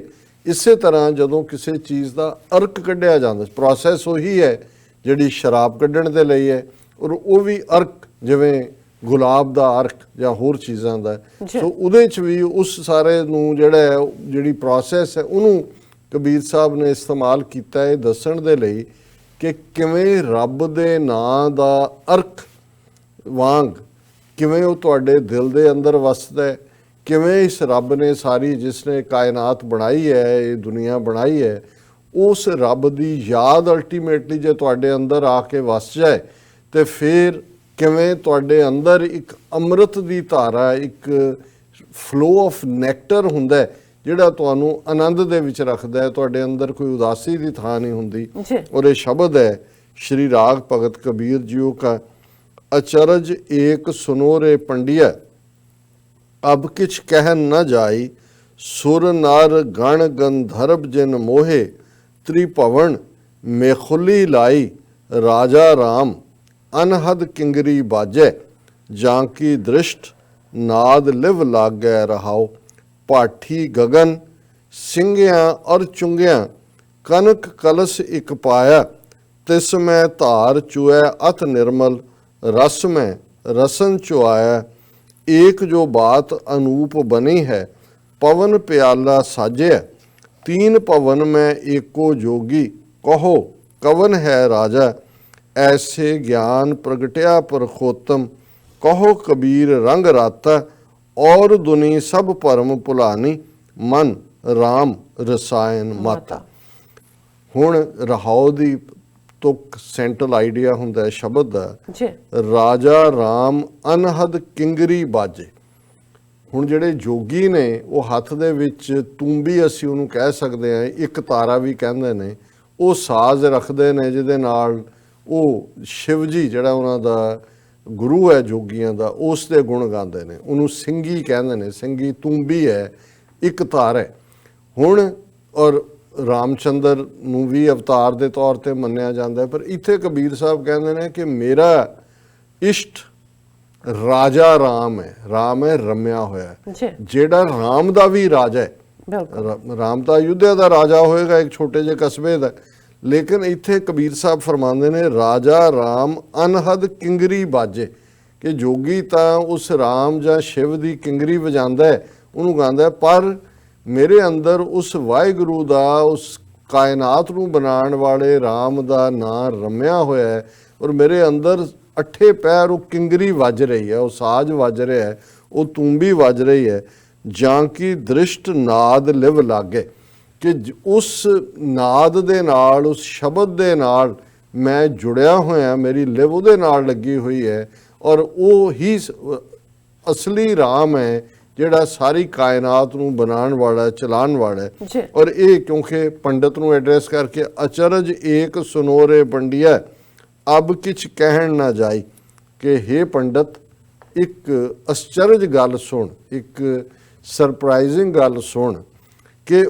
ਜਦੋਂ ਤੂੰ ਇਹ ਦੇਖੇਗਾ ਇਸ ਸਾਰੀ ਕਾਇਨਾਤ ਦੀ ਰਚਨਾ ਨੂੰ, ਅਬ ਕਿਛ ਕਹਿਣ, ਫਿਰ ਹੋਰ ਕੁਛ ਕਹਿਣ ਨੂੰ ਨਹੀਂ ਬਚਦਾ, ਸੁਰ ਨਰ ਗਣ ਗੰਧਰਬ ਜਿਨ ਮੋਹੇ, ਤ੍ਰਿਭਵਨ ਮੈਖੁਲੀ ਲਾਈ, ਤੁਸੀਂ ਦੇਵਤੇ ਬਣਾਏ ਹੋਏ ਨੇ, ਤੁਸੀਂ ਗਣ ਜਿਹੜੇ ਸ਼ਿਵ ਜੀ ਦੇ ਪਰਸਨਲ ਅਟੈਂਡੈਂਟ ਨੇ ਉਹਨਾਂ ਨੂੰ ਗਣ ਕਹਿੰਦੇ ਨੇ, ਗੰਧਰਬ ਜਿਹੜੇ ਉੱਥੇ ਬੈਠ ਕੇ ਉਹਦੀ ਸਿਫਤ ਸਲਾਹ ਕਰਦੇ ਨੇ ਉਹਨਾਂ ਦੇ ਰਾਗੀ ਨੇ। ਤੇ ਉਹਨਾਂ ਨੇ ਕਿਹਾ ਕਬੀਰ ਸਾਹਿਬ ਨੇ ਕਿ ਭਾਈ ਇੱਥੇ ਜਿਹੜਾ ਇਹ ਸਾਰੀ ਸ੍ਰਿਸ਼ਟੀ ਦਾ ਮਾਲਕ ਰਾਜਾ ਰਾਮ ਹੈ, ਉਹਨੇ ਜਿਹੜੇ ਨੇ ਇਹ ਸਾਰੇ ਹੀ ਇਸ ਕੰਮ ਤੇ ਲਾਏ ਹੋਏ ਨੇ, ਤ੍ਰਿਭਵਨ ਮੈਖੁਲੀ ਲਾਈ, ਮੈਖੁਲੀ ਹੁੰਦੀ ਹੈ ਤੜਾਗੀ ਦਾ ਬੰਨਣ, ਕਿ ਤਿੰਨਾਂ ਲੋਕਾਂ ਦਾ ਸਾਜਣ ਵਾਲਾ ਰੱਬ ਮਾਨੋ, ਉਹਨੇ ਇਹ ਮਾਇਆ ਦੀ ਤੜਾਗੀ ਬੰਨੀ ਹੋਈ ਹੈ, ਉਹਦੇ 'ਚ ਸਾਰੇ ਸੁਰ ਨਰ ਮੁਨਜਨ ਵੀ ਉੱਥੇ ਉਹਦੇ 'ਚ ਕਿਤੇ ਨਾ ਕਿਤੇ ਫਸੇ ਹੋਏ ਨੇ, ਪਰ ਉਹ ਰਾਜਾ ਰਾਮ ਜਿਹੜਾ ਹੈ ਉਹ ਸਭ ਤੋਂ ਅਲਿਪਤ ਹੈ, ਔਰ ਜਿਵੇਂ ਜਿਹੜੀ ਹੈ ਰਹਾਉ ਦੀ ਤੁਕ ਮੈਂ ਪੜ੍ਹ ਲਈ ਹੈ। ਔਰ ਫਿਰ ਉਹਨਾਂ ਨੇ ਕਿਹਾ ਵੀ ਕਿਵੇਂ ਮੇਰੇ ਅੰਦਰ ਉਸ ਪਿਆਰੇ ਦਾ ਵਾਸ ਹੈ, ਪਾਠੀ ਗਗਨ ਸਿੰਗੀਆਂ ਔਰ ਚੁੰਗੀਆਂ, ਕਿ ਵੀ ਜਿਹੜੀਆਂ ਅਰਕ ਕੱਢਣ ਦੇ ਲਈ ਸਿੰਗੀ ਔਰ ਚੁੰਗੀ ਦੋ ਨਾੜਾਂ ਨੇ, ਇਹ ਮਾਨੋ ਮੇਰੇ ਲਈ ਇਵੇਂ ਹੈ ਜਿਵੇਂ ਉਸ ਰੱਬ ਦੀ ਯਾਦ ਮੇਰੀ 10ਵੇਂ ਦੁਆਰ 'ਚ ਟਿਕੀ ਹੋਈ ਹੈ। ਸਿੰਗੀਆਂ ਔਰ ਚੁੰਗੀਆਂ ਇਹ ਦੋ ਜਿਹੜੀਆਂ ਨਾਲਾਂ ਨੇ, ਇਹ ਰੱਬ ਦੀ ਯਾਦ ਕਨਕ ਕਲਕ ਪਾਇਆ, ਕਿਉਂਕਿ ਉਹਨੂੰ ਅਰਕ ਨੂੰ ਕੱਢਣ ਦੇ ਲਈ ਇੱਕ ਕਲਸ ਭਾਂਡਾ ਰੱਖਿਆ ਹੁੰਦਾ ਜਾਂ ਸ਼ਰਾਬ ਜਿਹਦੇ ਜਾ ਕੇ ਤੁਪਕਾ ਡਿੱਗਦੀ ਹੈ। ਤੇ ਕਬੀਰ ਸਾਹਿਬ ਕਹਿੰਦੇ ਨੇ ਕਿ ਮੈਂ ਵੀ ਇੱਕ ਸੋਨੇ ਦਾ ਭਾਂਡਾ ਜਿਹੜਾ ਮੇਰਾ ਦਿਲ ਹੈ ਉਸ ਦੇ ਲਈ ਰੱਖਿਆ ਹੋਇਆ। ਤਿਸ ਮੈਂ ਧਾਰ ਚੂਇਆ ਅਤ ਨਿਰਮਲ ਰਸ ਮੈਂ ਰਸਨ ਚੁਆਇਆ। ਰੱਬ ਦੀ ਯਾਦ ਇੰਨੀ ਪਿਆਰੀ ਹੈ ਕਿ ਉਹ ਬੂੰਦ ਬੂੰਦ ਕਰਕੇ ਮੇਰੇ ਅੰਦਰ ਉਹ ਰਸ ਡਿੱਗ ਰਿਹਾ ਹੈ। ਚਾਰ ਚਫੇਰੇ ਮੈਂ ਉਸ ਰਸ ਨਾਲ ਹੈ ਜਿਸ ਰਸ ਦਾ ਮੁਕਾਬਲਾ ਹੋਰ ਕਿਸੇ ਰਸ ਨਾਲ ਨਹੀਂ ਹੋ ਸਕਦਾ। ਏਕ ਜੋ ਬਾਤ ਅਨੂਪ ਬਣੀ। ਅਨੂਪ ਹੈ ਬਹੁਤ ਸੋਹਣੀ ਗੱਲ ਇਹ ਹੈ, ਪਵਨ ਪਿਆਲਾ ਮੈਂ ਆਪਣੇ ਸਾਹਾਂ ਨੂੰ ਉਹ ਪਿਆਲਾ ਬਣਾਇਆ ਜਿਸ ਪਿਆਲੇ ਦੇ ਨਾਲ ਮੈਂ ਉਸ ਰਸ ਨੂੰ ਜਿਸ ਪਿਆਲੇ 'ਚੋਂ ਰਸ ਡਿੱਗਦਾ ਔਰ ਮੈਂ ਉਹਨੂੰ ਚਤੇ ਪੈਰ ਪੀਂਦਾ। ਤੀਨ ਪਵਨ ਮੈਂ ਏਕੋ ਜੋਗੀ ਕਹੋ ਕਵਨ ਹੈ ਰਾਜਾ। ਹੇ ਪੰਡਤ, ਇਹਨਾਂ ਤਿੰਨੋਂ ਦੁਨੀਆ ਦੇ ਅੰਦਰ ਇੱਕੋ ਹੀ ਤੂੰ ਤਾਂ ਇੱਕ ਜੋਗ ਮਤ ਨਾਲ ਜੁੜਿਆ ਹੋਇਆ। ਇਹ ਉਹਨਾਂ ਸਾਰਿਆਂ ਜੋਗੀਆਂ ਦਾ ਜੋਗੀ ਵੀ ਇੱਕੋ ਰੱਬ ਹੈ, ਤਿੰਨਾਂ ਭਵਨਾਂ ਦਾ ਮਾਲਕ। ਐਸੋ ਗਿਆਨ ਪ੍ਰਗਟਿਆ ਪਰਖੋਤਮ ਕਹੋ ਕਬੀਰ ਰੰਗ ਰਾਤਾ। ਕਬੀਰ ਸਾਹਿਬ ਕਹਿੰਦੇ ਨੇ ਕਿ ਮੇਰੇ ਅੰਦਰ ਉਹ ਗਿਆਨ ਪਰਮਾਤਮਾ ਦਾ ਪੈਦਾ ਹੋਇਆ ਜਿਸ ਦੇ ਰੰਗ ਵਿੱਚ ਮੈਂ ਰੰਗਿਆ ਹੋਇਆ। ਔਰ ਦੁਨੀ ਸਭ ਭਰਮ ਭੁਲਾਨੀ। ਬਾਕੀ ਸਾਰੀ ਦੁਨੀਆ ਭੁਲੇਖੇ ਦਾ ਸ਼ਿਕਾਰ, ਮਾਇਆ ਦੇ ਵਿੱਚ ਫਸੀ ਹੋਈ, ਜੋਗੀਆਂ ਜਾਂ ਪੰਡਤਾਂ ਦੇ ਮਗਰ ਲੱਗੀ ਹੋਏਗੀ। ਮਨ ਰਾਮ ਰਸਾਇਣ ਮਾਤਾ। ਪਰ ਮੇਰਾ ਮਨ ਉਸ ਰਸਾਇਣ ਦੇ ਨਾਲ, ਜਿਹੜਾ ਰਸਾਂ ਦਾ ਰਸ ਹੈ, ਉਸ ਸਵਾਦ ਨਾਲ, ਰੱਬ ਦੀ ਯਾਦ ਦੇ ਨਾਲ ਭਰਿਆ ਹੋਇਆ ਹੈ। ਔਰ ਇਹੀ ਜੀਵਨ ਦੀ ਹਕੀਕਤ ਜੀ ਹੈ। ਡਾਕਟਰ ਸਾਹਿਬ, ਤੁਹਾਡਾ ਬਹੁਤ ਬਹੁਤ ਸ਼ੁਕਰੀਆ। ਤੁਸੀਂ ਅੱਜ ਡੈਮ ਇਸ਼ੂ ਤੇ ਅੱਜ ਦਾ ਵਿਚਾਰ ਸਾਡੇ ਦਰਸ਼ਕਾਂ ਨਾਲ ਸਾਂਝਾ ਕੀਤਾ। ਆਪਣੇ ਵਿਊਅਰਸ ਕੋਲ ਲੈਣੇ ਇਜਾਜ਼ਤ। ਵਿਊਅਰਸ, ਸਾਡੇ ਪ੍ਰੋਗਰਾਮ ਦਾ ਸਮਾਂ ਇੱਥੇ ਸਮਾਪਤ ਹੁੰਦਾ। ਤੁਸੀਂ ਆਪਣੀ ਰਾਏ ਤੇ ਸੁਝਾਅ ਸਾਨੂੰ ਭੇਜਣਾ ਭੁੱਲਣਾ ਸਾਡੇ ਇਸ ਪਤੇ ਤੇ sos@tv84.tv ਤੇ ਅਸੀਂ ਆਪਣਾ ਪ੍ਰੋਗਰਾਮ ਲੈ ਕੇ ਫਿਰ ਦੁਬਾਰਾ ਤੁਹਾਡੇ ਸਨਮੁਖ ਹੋਵਾਂਗੇ। ਤਦ ਤੱਕ ਲਈ ਮੈਨੂੰ ਤੇ ਆਪਣਾ ਰਾਸ ਨਾਲ ਗਿਆ ਦਿਓ। ਦੇਖਦੇ ਰਹੋ TV84। ਬੁਲਾ ਦਿਓ ਫਤਿਹ। ਵਾਹਿਗੁਰੂ ਜੀ ਕਾ ਖਾਲਸਾ, ਵਾਹਿਗੁਰੂ ਜੀ ਕੀ ਫਤਿਹ। ਰੱਬ ਰਾਖਾ।